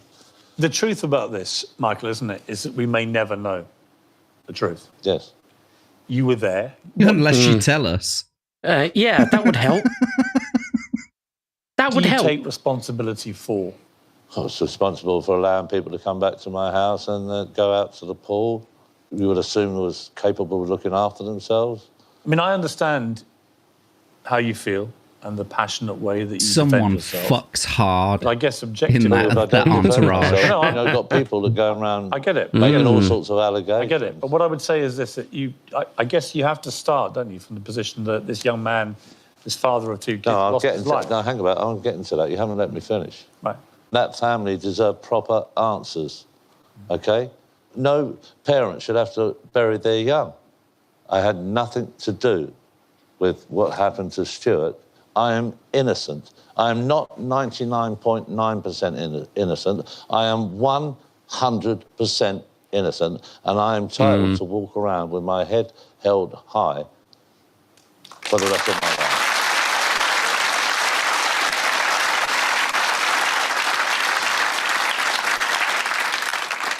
But let me ask you this, Michael. How do you think Stuart Crimson, died? welcome to the chat, mate. I think he drowned. There are still some people, for whatever reason, that don't believe it. What do you say to them? I have to go around and live my life. If they've got anything to say to me, they can say it to me personally, and I'll give them an answer personally.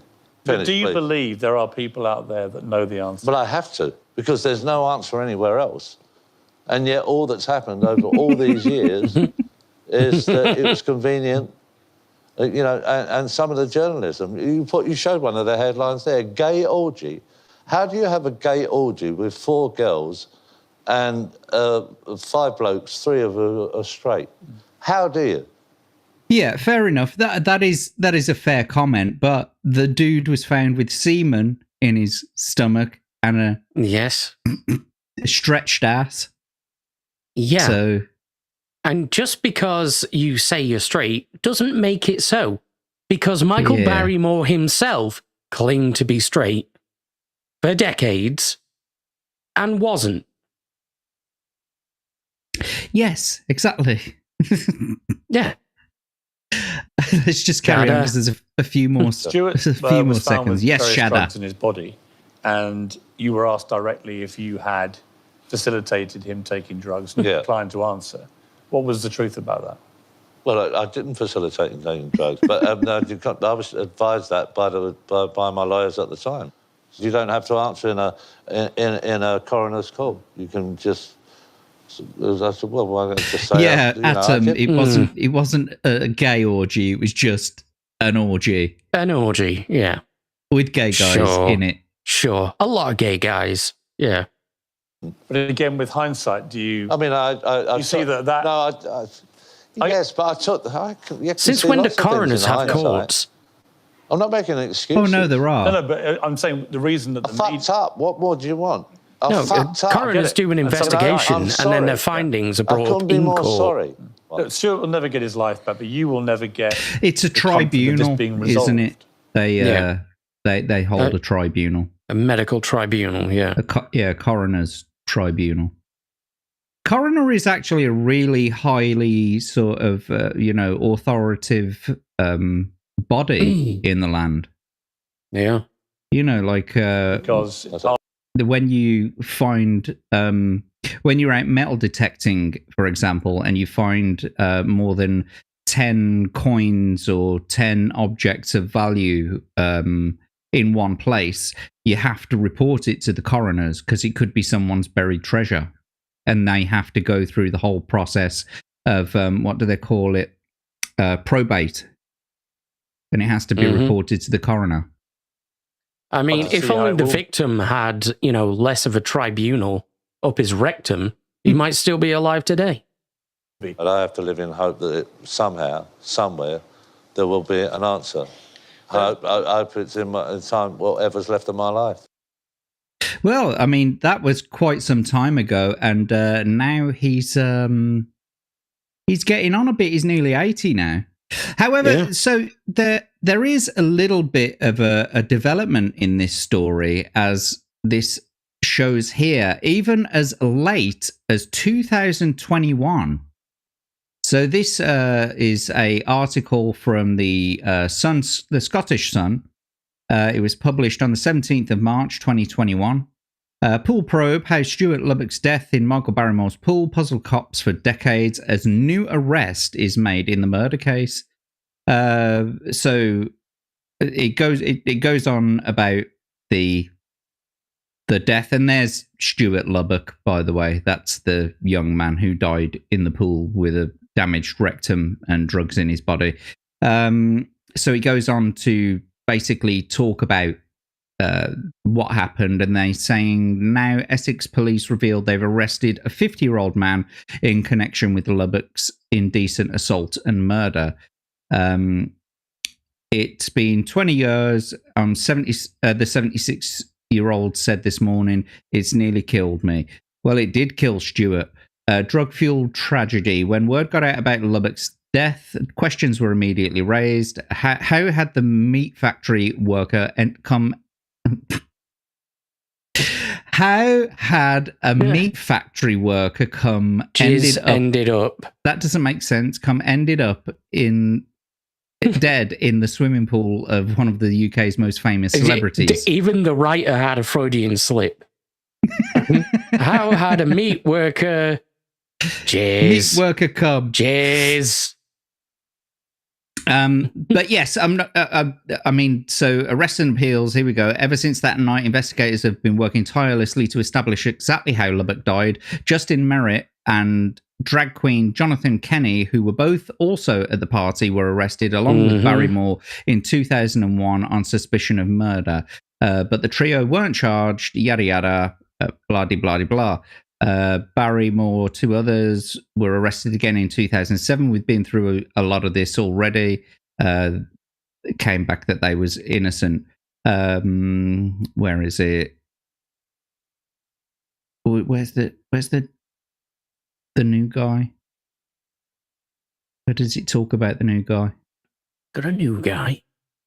Aye, they've arrested, or at least they arrested someone new in 2001. It doesn't mention him. Huh. Well, that's peculiar. But nevertheless, developments even as late as 2001. After the death of Stuart Lubbock, though, he was invited to come on to a Celebrity Big Brother back in 2000 and something or other, 2000 Fish and Chips. Yeah, something like that. Something like that, yeah. So here are his best bits from the Celebrity Big Brother 4. I'm definitely going to get struck for this because of the music that's on it. Yep. Has anybody here not seen Michael? Let me tell who you. were that? I completely forgot Jimmy Savile was in the house with them. Holy Jesus, I wonder if they exchanged notes. Barrymore wasn't a fiddler. But I completely forgot it was him. I forgot. There's a load of people in this house, actually, at the moment. I say at the moment, during this this season. Saltville. Thought Michael was a bit mental. Preston, mental, wasn't it? I was a bit Oh, fuck knows. I didn't watch this bullshit.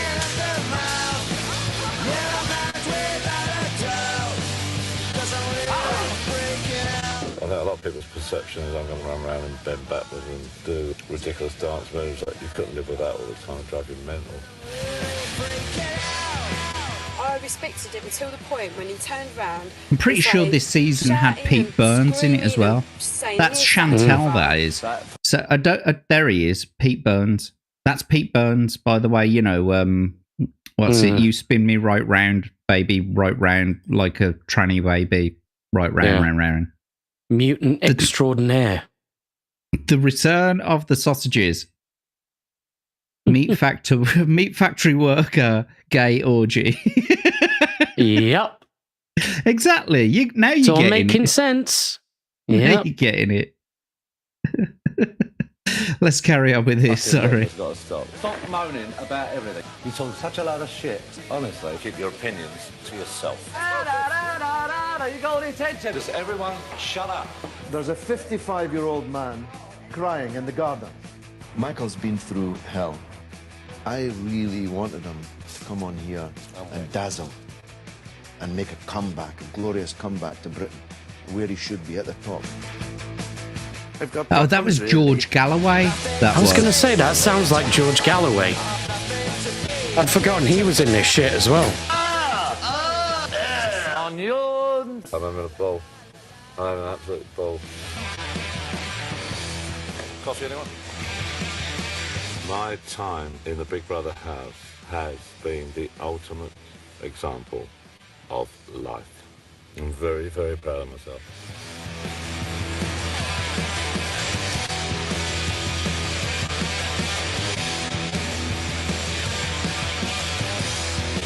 But yeah, he was ultimately kicked out by the viewers, evicted, as they say, by the viewers. And yeah, but luckily, I mean, nowadays he's doing other stuff. Unlikely as it may be, he's become a TikToker. And this is now from his actual YouTube channel. These are some of his YouTube shorts. Here you go. I'm outside Burger King. I'm going to try Gordon Ramsay's new Wagyu burger. I'll come back with a not so busy. Okay, it's 11 quid. I can't go low. I've got to do my head. 11 quid? Fucking hell. No mention of Gordon Ramsay. It's just endorsed by him. Yeah. Yeah? I see you on TikTok. Oh, cool. What's your name? Yash. Nice to meet you. Say hello and I'll follow you back. Oh, God. Cool. Baby. Oh, God. The present's nice, isn't it? 11 quid for that. Amazing. Look at that. It's really hot as well.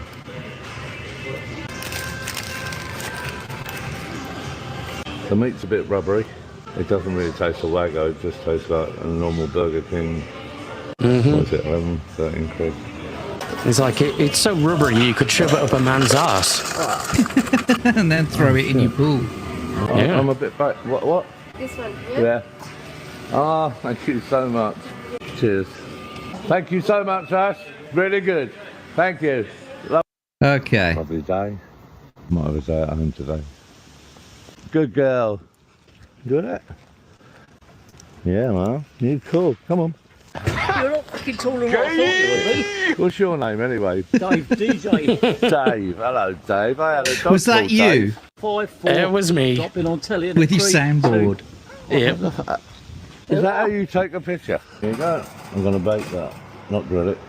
I completely forgot about the bacon. I completely burnt it. I'll put some more in. Oh, that's sacrilege, that is, Barrymore. Oh. The bread fries. There you go. They look better. For those fuckers. Blitz them up and do them shredded, so I won't waste them. Hey guys, I'm at one of my favourite restaurants, a Japanese restaurant called Hachi. There it is. Let's get inside. So anyway, this is what he's doing now.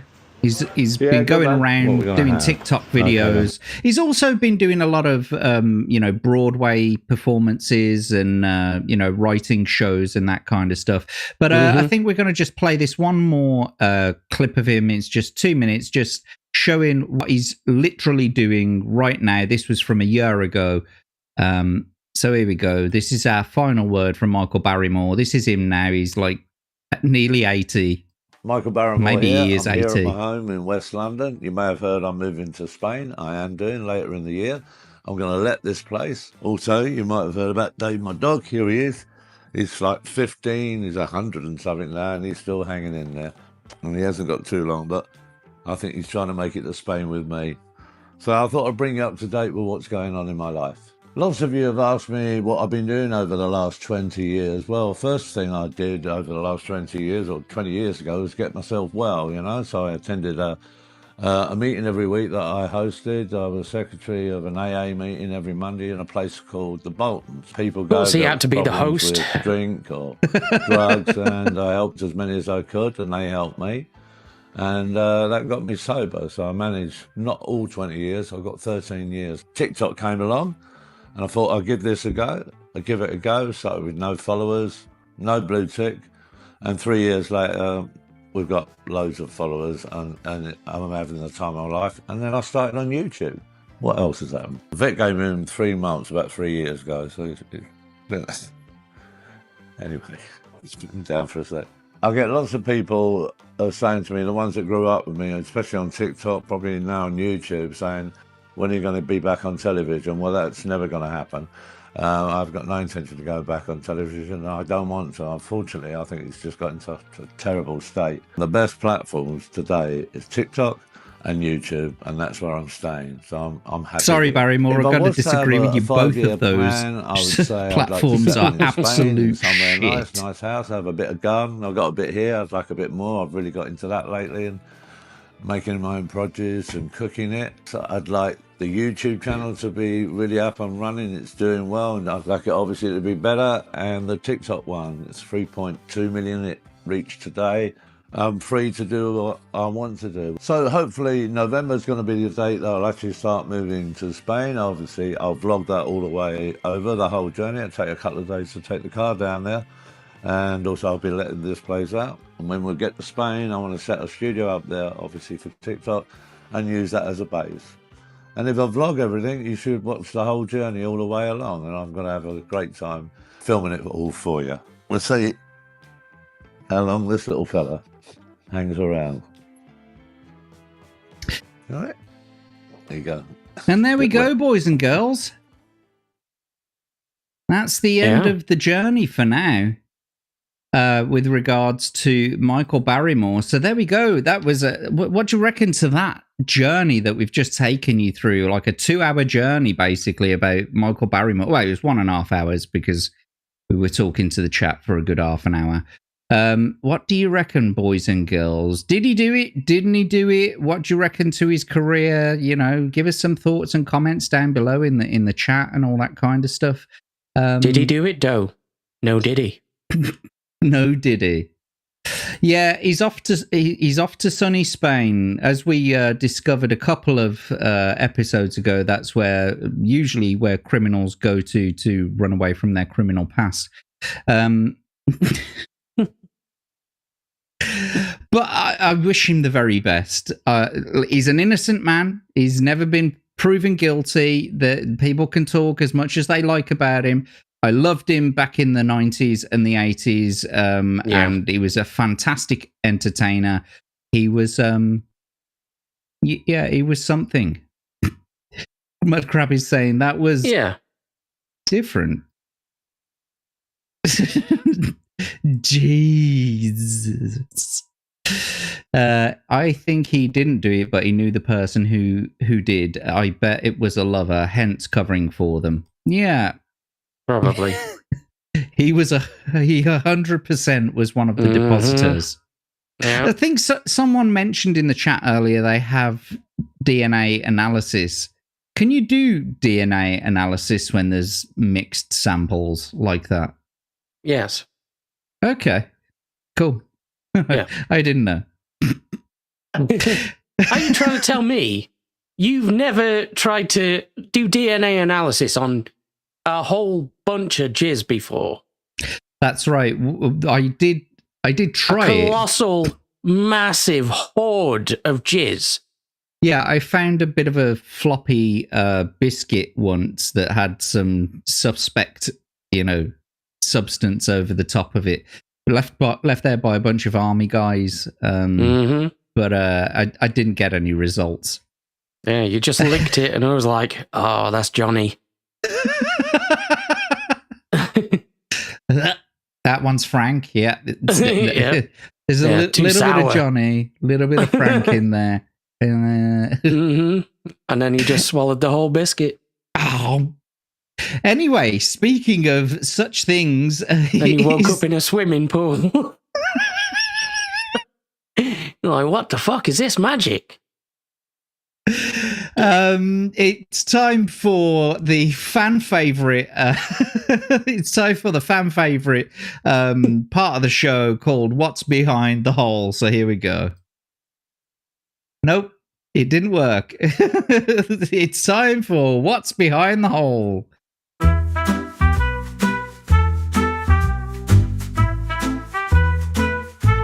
What's behind the hole? Yes, of course, it's What's Behind the Hole, and it's the part of the show where we got a lovely little hole. I can see here. Ronnie in there. There he is, right at the back. And yes, so we're going to throw up an image behind this hole. I'm going to move it around a little bit. Of course, it's me at the moment.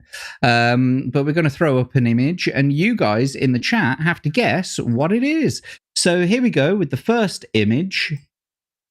And I do kind of apologize because this is a bit of a low resolution image, but let's see if we can try and get it done. So, and I think I fixed the audio as well. So here we go.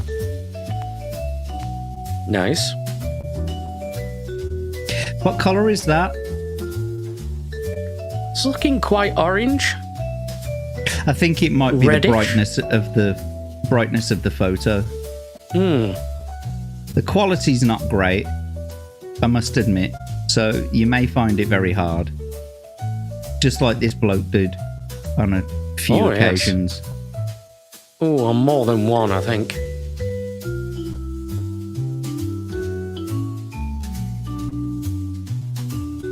Who could it be? It looks like a person, and they're wearing a red coat. Could it be? Who could it be? Are you looking in the chat to see if anyone's guessed it? I am. Steve's guess is someone's butt. Yeah. His other guess is it Hitler? It is not. Mudcrab says, is it Greta? Close. It's good, but it's not right. Close. No, of course, it's Michael Barrymore, a very young Michael Barrymore when he was a redcoat at Butlins. Legatus's guess was a mango. Let me just go back through something. Is it Greta? Jesus Christ. So much jizz, even Rod Stewart said, dude, what the fuck? What's Rod Stewart got to do with jizz? He wasn't gay, Rick, was he? No, it was not Hermann Goering. What are these guesses? It's me. Do you know what? Come to look at it again. Fuck off. Is it Shooty? No, it's not Shooty Gatling gun. A mango. Is it someone's butt? There's a mango up someone's butt. Bacon. No. A prolapsed anus. Close. A prolapsed anus. Close. JNT X Doctor Who. Which one is that? JNT. JNT. I don't know. Richard Sharp. Yeah. Yep. I didn't think anyone would get that one, basically. This was going to be a difficult one, in all fairness. Just because of how young they are and how low quality the bots it was. And Crims is saying, how am I fucking supposed to know that? I've never seen any of his younger photos. Well, they're usually things to do with the subject that we've been talking about, aren't they? Mm-hmm. Oh, you said Jack before it's even started. I wouldn't have got it without the hole.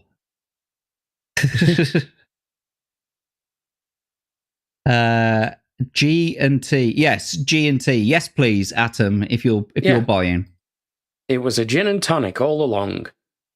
John Nathan Turner, a producer from the 80s. Ah, okay. Very good. There was a big rumour that Rod Stewart was getting rushed to hospital in the late 70s to get his stomach pumped due to excessive jizz swallowing. Well, that is a rumour that I have never heard before. I've heard that one. It's not true. Anyway, let's get on with image number 2.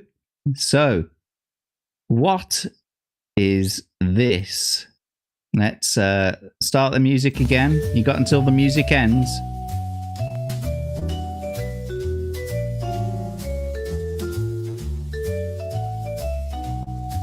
What could it be?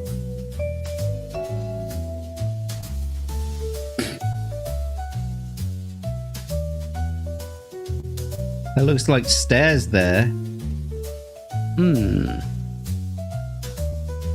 Oh. Has someone got it?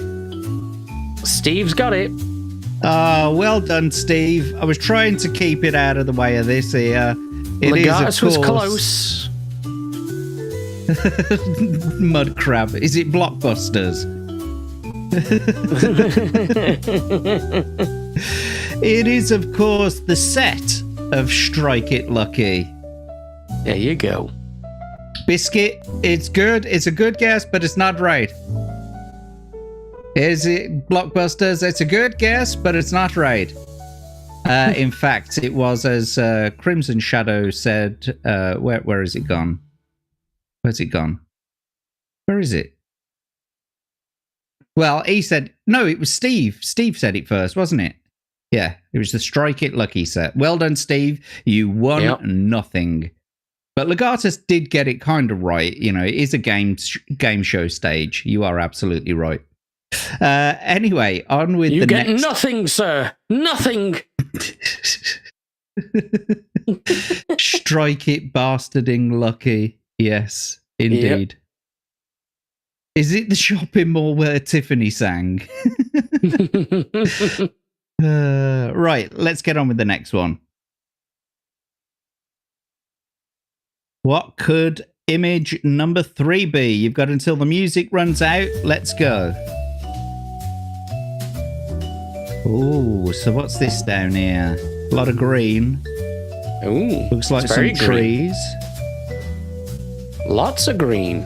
Lots of green. Oh, I can see some doors. Oh, there are windows as well.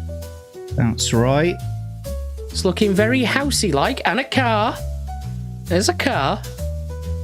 It's looking mansiony, isn't it? It's quite a large house with a. Oh, that looks like a swimming pool. It does, doesn't it? What is this? What could this be? What is it? I see Atom Grey saying it's his swimming pool. It's whose swimming pool? Be a bit more specific. See, Crimson's mostly there. And JB has hit it on the head. Jack The scene of the crime. I wish it is it is Michael Barrymore's house and pool. Who was the first person to get it? Charlene got in there first with the crime scene, I guess. Oh, well, no, Crimson did get it. You said Barrymore's gaff? Barrymore's gaff, yeah. Swimming pool. I hope to win nothing Scene more of the in crime. the future. But yes, well done, Crimson Shadow. You too win nothing. The Benny Hill chase scene. Everyone picked up on it eventually, so we got there. A location shot of Stargate. Close enough. Barrymore. Ah, you see what he did there? Oh, I see what he did.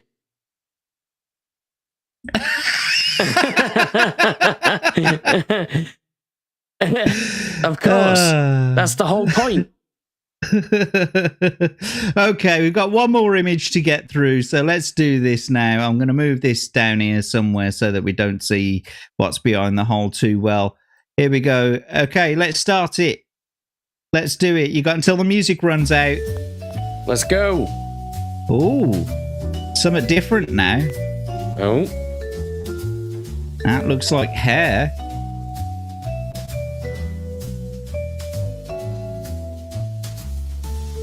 That's nothing. That's a big old nothing right there. For more hair. Oh, there's a chin. Oh, we got a chin and a mouth. We got a mouth. That smile is instantly recognizable. Who is it? Who could it be? No, Mud Crab, it's not Greta. What is it with you and Greta? Yeah, fucking Steve. Next week, the downfall of Hitler and his various game shows. Fuck's sake. First up, it's throw the Jew down the well.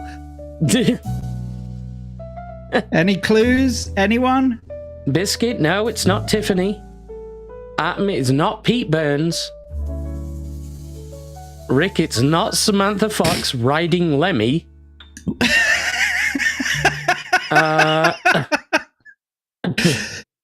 It's Who not is it? a page 3 Legatus.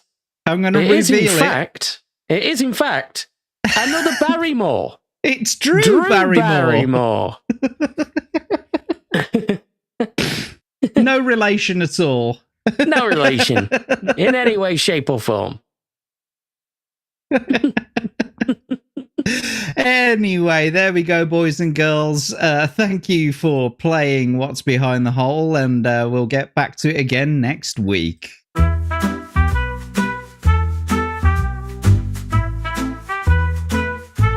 What's behind the hole?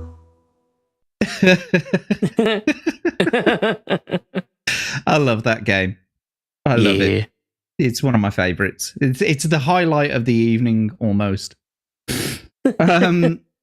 Right then. So back in my day, Abe, back in my day.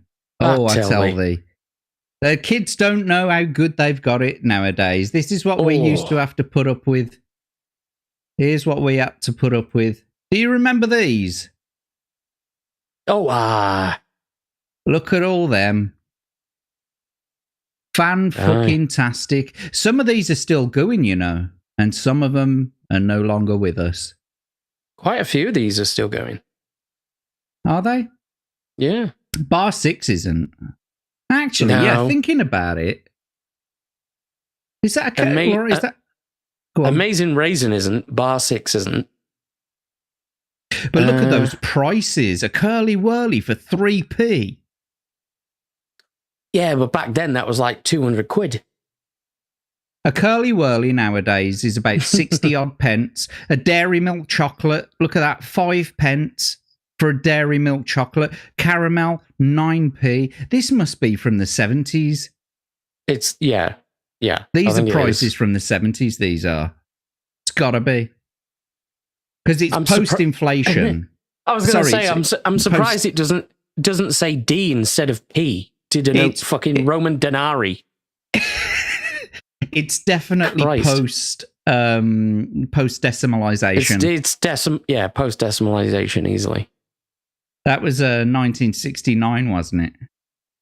69 dudes! But yeah, before we went to decimalization, when we were still in,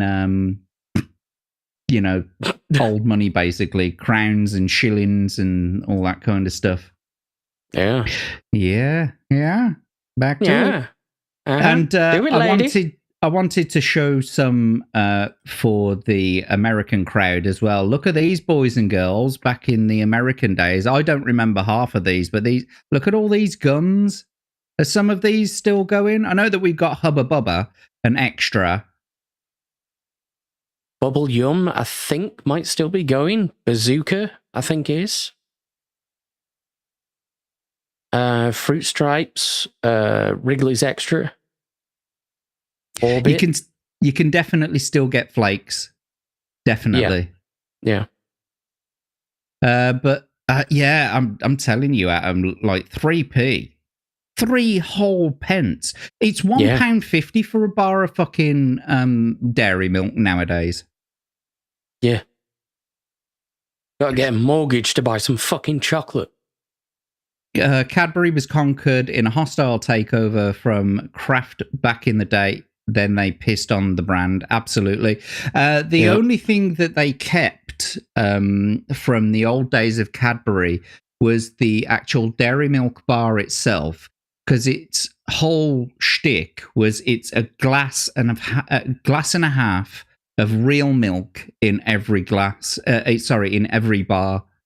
Yeah. So that was the only recipe that they kept from the original Cadbury's thing. But all the other chocolate recipes they changed, and that's why it tastes like shit now. Or at least it doesn't taste like it used to. Are you telling me that a Curly Whirly is more than 60p? Mate, seriously. Mortgage. Chocolate. Requirement. Where's the Freddo Frogs for 10p? They're 35p now. Yeah. Yes, well, Richard. I think they're way more than that, aren't they? No, I'm pretty sure it's 35p now. Pretty sure. The same as the Chomps. They made a drastic jump up as well. I'm curious familiar now. with Orbit? Yeah, that's obviously one that's around still.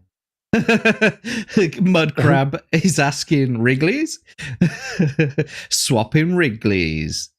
Oh, yeah. Fruit Stripe is a scam. Big League was pretty good. Yeah, I've heard that Fruit Stripe literally runs out of flavour as soon as you put it in your mouth. You've only got to scare it with the inside of your mouth and that's it. It's gone. Yeah. Scare it with saliva. Gator gum for dry mouth. Gingivitis.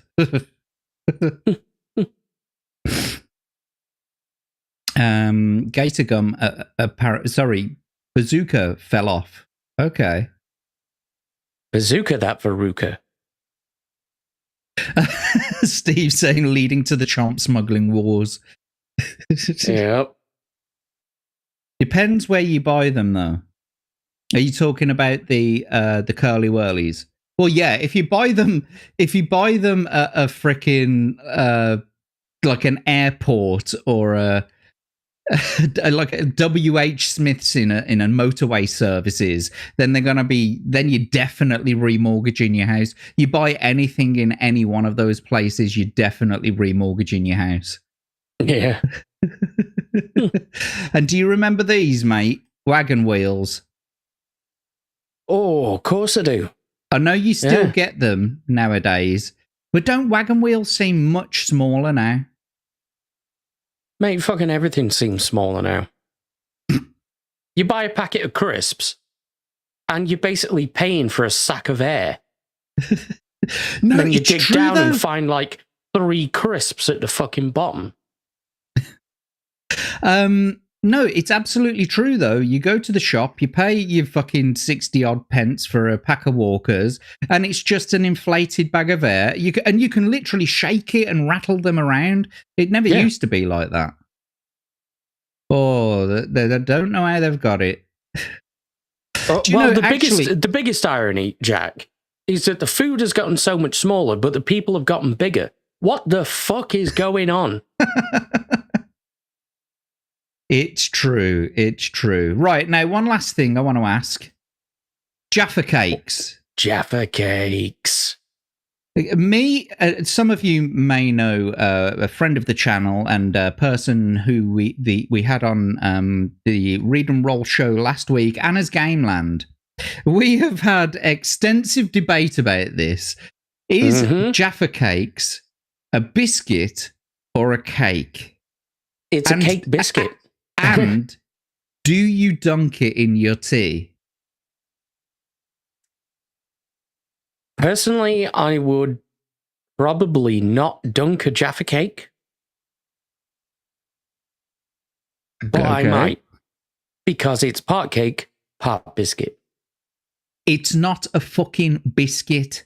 Okay, Jaffa Cakes are not a fucking biscuit. They're a cake with a little orange jelly bit on the top and a bit of... What's it? Okay. And I'm going to define... There was a legal case about this, all right? So I'm not having it. The reason why they managed to get them to be legally classified as cakes was that they could avoid the cake tax. Right. So they then be legally classified as biscuits. But actually, as a product, they inhabit this weird in-between point. So the legal definition for fucking tax purposes is that it's a biscuit cake. It's essentially a cake in the shape of a biscuit. Well, they should have had me in the fucking courtroom, because I'm going to tell you now, it's not a fucking biscuit, it's a cake, and I'll tell you for why. Cakes, when they go stale, they go hard. Biscuits, when they go stale, they go soft. A cake and a biscuit, they both equalize with the moisture in the air. And cakes are more moist than the air, and biscuits are more dry than the air, right? Yeah. And so they equalize. Yeah. When it's equalized, then I'll call it a biscuit, but I'm also throwing it in the fucking bin. I don't know. It could be from the years of me buying the roller cola versions of Jaffa Cakes, in which they're basically just hard as shit out of the box anyway. Tesco's. I'm like, I don't care. Whatever. It's got orange in it. It's vaguely fluffy where it's supposed to be. It's hard as shit on the outside. It's fine. So I might dunk it in my tea, and I might not. It's Subway bread with jam. It's not far off. That's actually pretty on point. Yeah. It has that kind of soft feeling. I think they use it in car seats.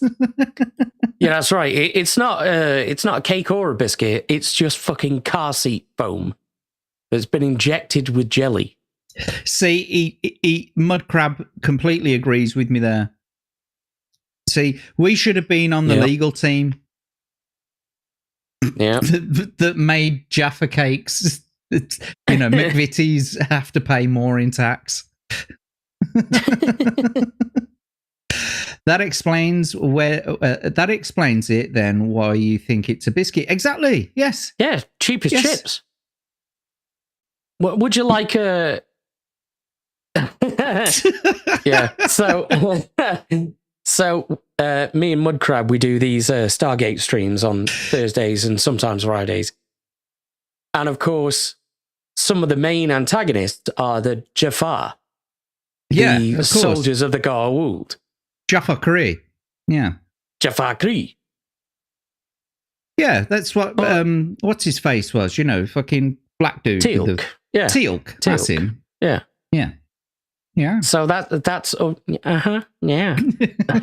That's always been the point of on your birthday, do it all. Yeah. Is it a Jaffa or a Jafar? Because in the show, they're actually spelt the same. Ah. Well, what, Jaffa? Yeah. Yeah. Huh. But in the show, they're called the Jafar. Yeah. And being, Commonwealth folks, we call them Jaffas. That's right. It's a Jaffa.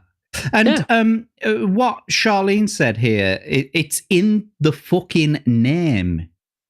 Yeah? It's a Jaffa cake, not a fucking Jaffa biscuit. Yep.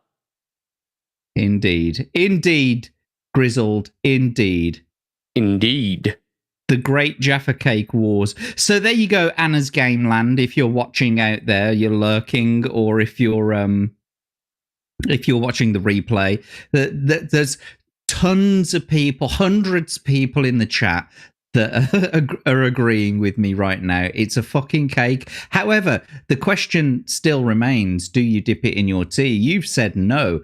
A couple of people in the chat have said no. And I am also saying no, because it just wouldn't fucking survive. You'd end up with it at the bottom of your and the jelly would melt into How fucking long are you dipping shit? Look, it's like a rich tea biscuit. You literally need to scare it with the water, and mate, it's not a fucking swimming pool. We're done with the Michael Barrymore segment. Fucking hell. You don't dump the cunt in and just wait for it to drown. Jesus. But you do cover it in semen.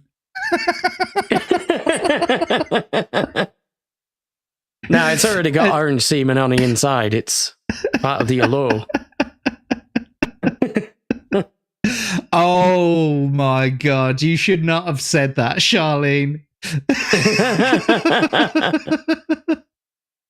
So Charlene loves a good soggy biscuit. I've heard.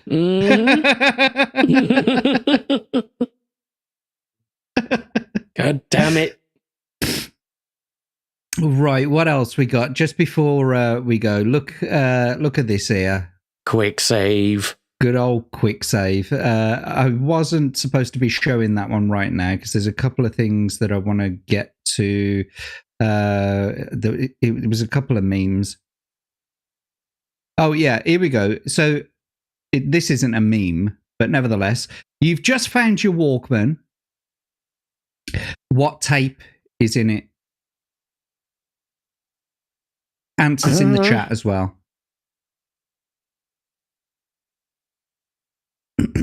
Oh, that's a good damn question. What tape would have been in your Walkman if you lost your Walkman years ago? What would it be? I think for me it would probably be either The Fat the Land by The Prodigy or maybe K by Cooler Shaker. Wow, interesting choices. Yeah. Strangely, for me, it probably would have been Blood Sugar Sex Magic by the Chili Peppers. Nice. Or it might have been one of the Prat Shop Boys albums. Really? Yeah, genuinely. I love the Pet Shop Boys. They were great. Yeah. I've heard they like to go swimming as well. No, they were more into West End boys or East End boys, West End girls. In London. Yeah. Yep. Charlene wasn't well off where Michael enough Barrymore lived. Yeah. Shut the fuck up. Charlene never had a Walkman. She was not well off enough for that. Yeah, I started out with a cup and string as well. Oh yeah, yeah. Everyone does. Everyone did. Yeah. Still using them. Legatus is saying Dragonlance audio novel. Mudcrab is saying probably a copy of a Pink Floyd album taped for me. The joys of batteries that slowly fail, making the music slower over time. Yeah. Yeah. West End girls. Yeah, it goes from Govinda Jaya Jaya. Govinda Jaya Jaya Govinda Jaya. And you're like, oh shit. Oh, good God. That's tickled me. Yeah, I was it was fairly late into the existence of Walkmans. I actually got one. I didn't buy it myself. It was a gift from a family member, so yeah. The Women's Institute members dress as pirates for a meeting, unaware that the speaker was a Somali pirate's hostage. Hell. Jesus. The fucking Women's Institute. That's where the term... Go on. I was just going to say that's where the term Jam and Jerusalem comes from, because the Women's Institute is basically a place for old ladies to hang out together and make jam and do knitting and all that kind of stuff. And they known for playing the song Jerusalem, the hymn Jerusalem. What would the motivation behind them just dressing up as pirates randomly be? I haven't got a fucking clue, mate. I didn't read the article, so I have no idea. Let's have a look at this quick meme here. I'm definitely going to get struck for this because of the music behind it. Yeah. But here we go.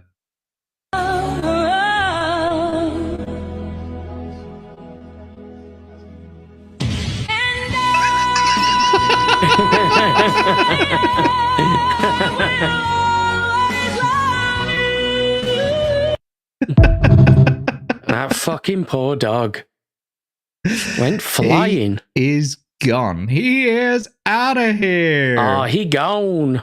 He gone. What about this though? They're saying here, somebody please release this girl from being trapped in 2009. And the two games there, it's Zelda for the GameCube, basically. Why would they want to release her from being trapped in 2009? It's like this one says here. We have to go back, Kate. Yeah, I'd rather go back there.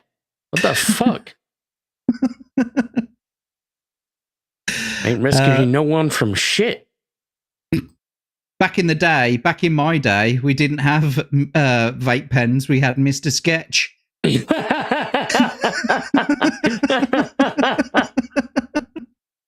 you ever used to do that? Because of what they used to smell of. You just fucking ram them up your nose and just... Oh. That was fucking meth for kids. I can smell it right now. What about this? I really want to work for this company. Yeah, do you know what? I'm right there with you. The Sex Bacon Company. Hell yeah. I assume because it's got Eastbourne on the side and it's 01323, it's Essex or Sussex, maybe. You slag. You dirty slag. Right. What about this? Look at this for a gaming setup from the 90s. Fucking hell. That's Apple, that is. Apple stuff. That's Gen 1 Ivy design shit, I think. Mm-hmm. It's an iBook. Yeah. What a fucking mess that was. Yeah. Look at Yeah, it. Even got the stack of CDs in the book there. Because who doesn't want a personal computer designed as though it's been made by Playmobil? Sure. It's your very own little Tykes fucking... Yeah. Your very own little Tykes keyboard and mouse. There you go. What can you do on it? You can type. It's well, I got a fucking speak and typewriter spell. for that. Yeah. It's the VTech Speak and Spell. Only £99. Does it do solitaire? No, that's too advanced for this shit. They didn't have the rights. That was a Microsoft thing. Yeah, what about a Minesweeper? No! No! What games can it play? Typing! Look at this, though, talking about computers. This is a video. Commodore. I'm not going to play it all, but yeah, for those of you who don't know, Commodore, the original Commodore company and all of the trademarks and all of the IP have recently been bought out by a YouTuber and a few other people, obviously. And so this is their tour around PCB Way, not a sponsor, by the way, but this is them making their new Commodore, their new Commodore consoles. Sweet. Welcome to one of the future Commodore factories. You can see we've got all the statistics to make sure your order is being processed super fast with the help of PCB Way. Back to work for me. This is the plate cutting area where they cut the plates. So the little machine comes along and picks up its own screwdriver head, and off it goes. Inner layer pattern going onto some of the boards, and then it will do the outer layer pattern. They put the copper board in with an electrolytic solution. So copper is not electric. Oh, wash. Makes the copper more electrically conductive. Comes out and it is now being electrolyzed. This is the AOI machine, not to be confused with AOL. This just reads the data about the boards, and then the boards are checked by humans. Remember them? Like a photo mask, and that gets burned away, which etches out the part that becomes the traces. It's the return of Chef Perry. Graphic film transfer section. So when you upload your Gerber files to PCB Way's website, they go to here. The dry film has been burned or etched onto the plate using UV light. Yes. You might be wondering why we have special mood lighting in here. This emits 0 UV so that it doesn't accidentally etch the pattern onto the board as well. This is It also doubles at night as a brothel. actually essentially the white paint that goes on the Commodore 64 Ultimate. We wanted to really make it so the LEDs could have something to reflect off inside. The solder resistance exposure machine creates a protective layer, so when you are soldering on the board or when they solder on the board, it doesn't burn through the board. Hello YouTube. High-speed fine needle. Anyway. So right now you can actually get the... I'm not going to play it all because it's like 3 minutes long. But nevertheless, yes, they're producing new Commodores for us to enjoy. They're quite expensive at the moment, as you can probably imagine. Yep. But we're going to end on this. You couldn't do this nowadays, boys and girls, but this clip is from the Catherine Tate show, and it is fucking hilarious. So this is going to be our last clip before we wrap up for the night. So here we go. You all right? No, I'm having a bit of a nightmare, actually. What's the matter? Well, I've got all the international CEOs from around the world in this room. In 10 minutes, the annual summit's supposed to take place. They've flown thousands of miles to get here, and my translator hasn't turned up. I need to find someone who can translate into 7 different languages. Yeah. Well, I can do that. Yeah, I did a TEFL in my gap year. Welcome back to London, ladies and gentlemen. This is Helen Marsh, who'll be our interpreter today. So, without further ado, let's address section 1.1, multinational profiteering for the financial year 2005-2006. Helen.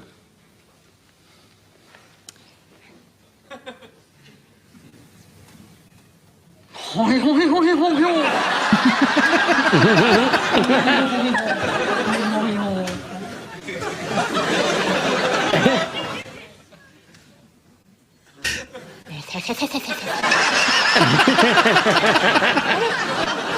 mean, she's literally just nicked that from the Fast Show. It is the Fast Show, yeah. Hurdy-gurdy-gurdy.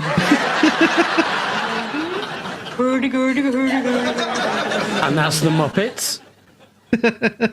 Gertie. Oh, bud. Oh, bud. That's just bog standard racism. It's nice. Scuccio!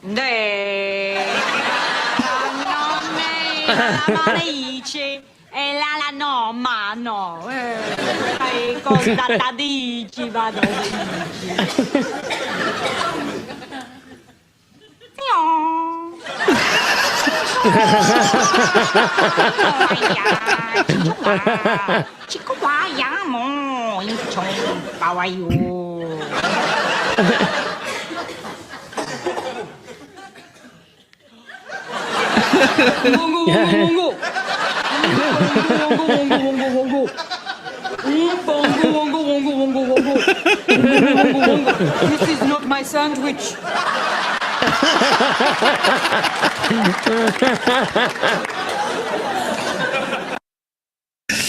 And there we go, boys and girls. Couldn't do any of that today. You can't do it now. It was very sketchy back then. Yeah, it was even very that best.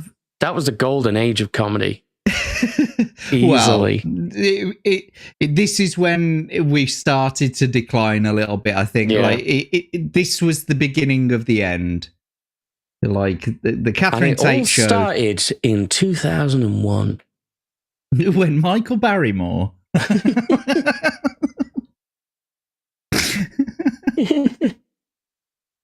But I'm afraid, boys and girls, that we have finally come to the end of our show. And now the end is near. It's time to throw another fag in. So, before we do go, please, Abe, tell everybody where you are going to be and what you're going to be doing over the next week or so. Oh, fucking hell. We should probably skip this segment. No, it's all right. We've got another 10 minutes. All right. What are you going to be doing? Where are you going to be? Okay, so Wednesday night, I'll be on the Hunt Day Chinwag. Thursday, I'll be doing Stargate stuff with the Full Aussie crew. Maybe on Friday as well. Possibly a stream with Yanni and Queen Comics. Not sure yet. And then from 1 a.m. BST, I'll be on Rockefeller Plaza. Then after that, I'll be on Samuel the Infamous's channel. Then after that, I'll be on Beelzebub over on Beelzehub. Then after that, I'll be on the Full Aussie podcast. Then a few hours later, I'll be on Anime After Dark. Then straight after that, I'll be back on Samuel the Infamous's channel. I think that's it for Saturday. I think I'm in Sunday at that point. And that's rest day. Sunday, I'll die. I'll get resurrected. Monday, as always, check out Jack's chat battle.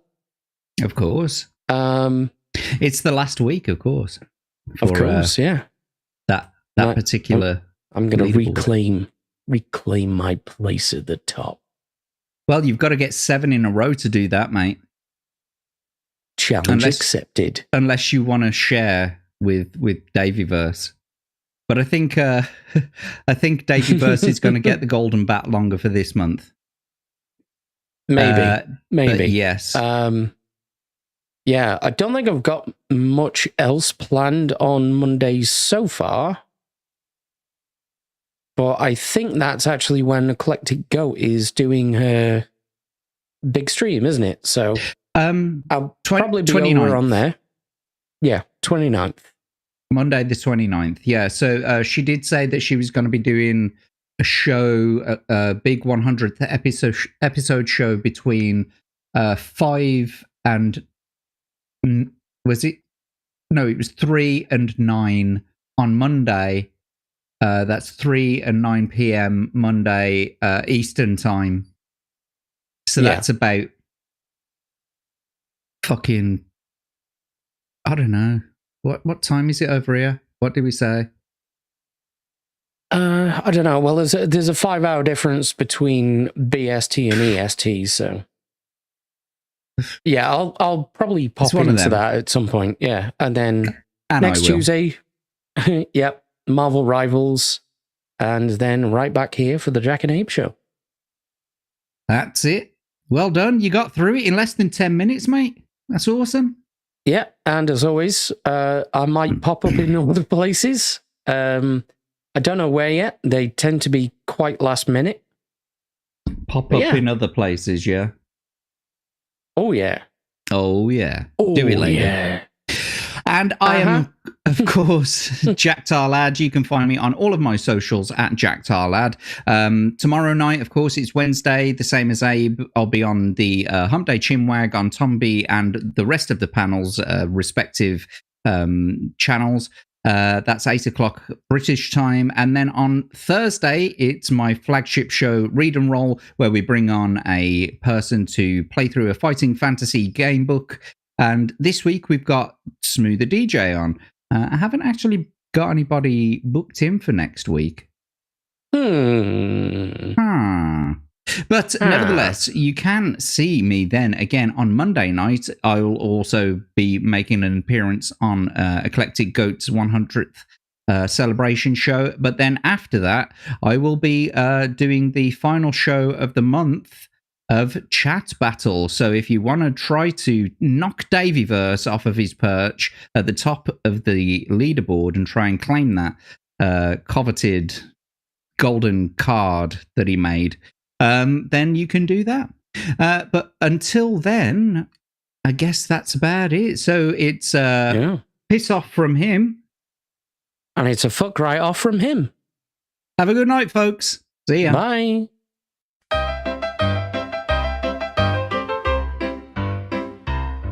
Two men, Jack and Abe, their lives are shit.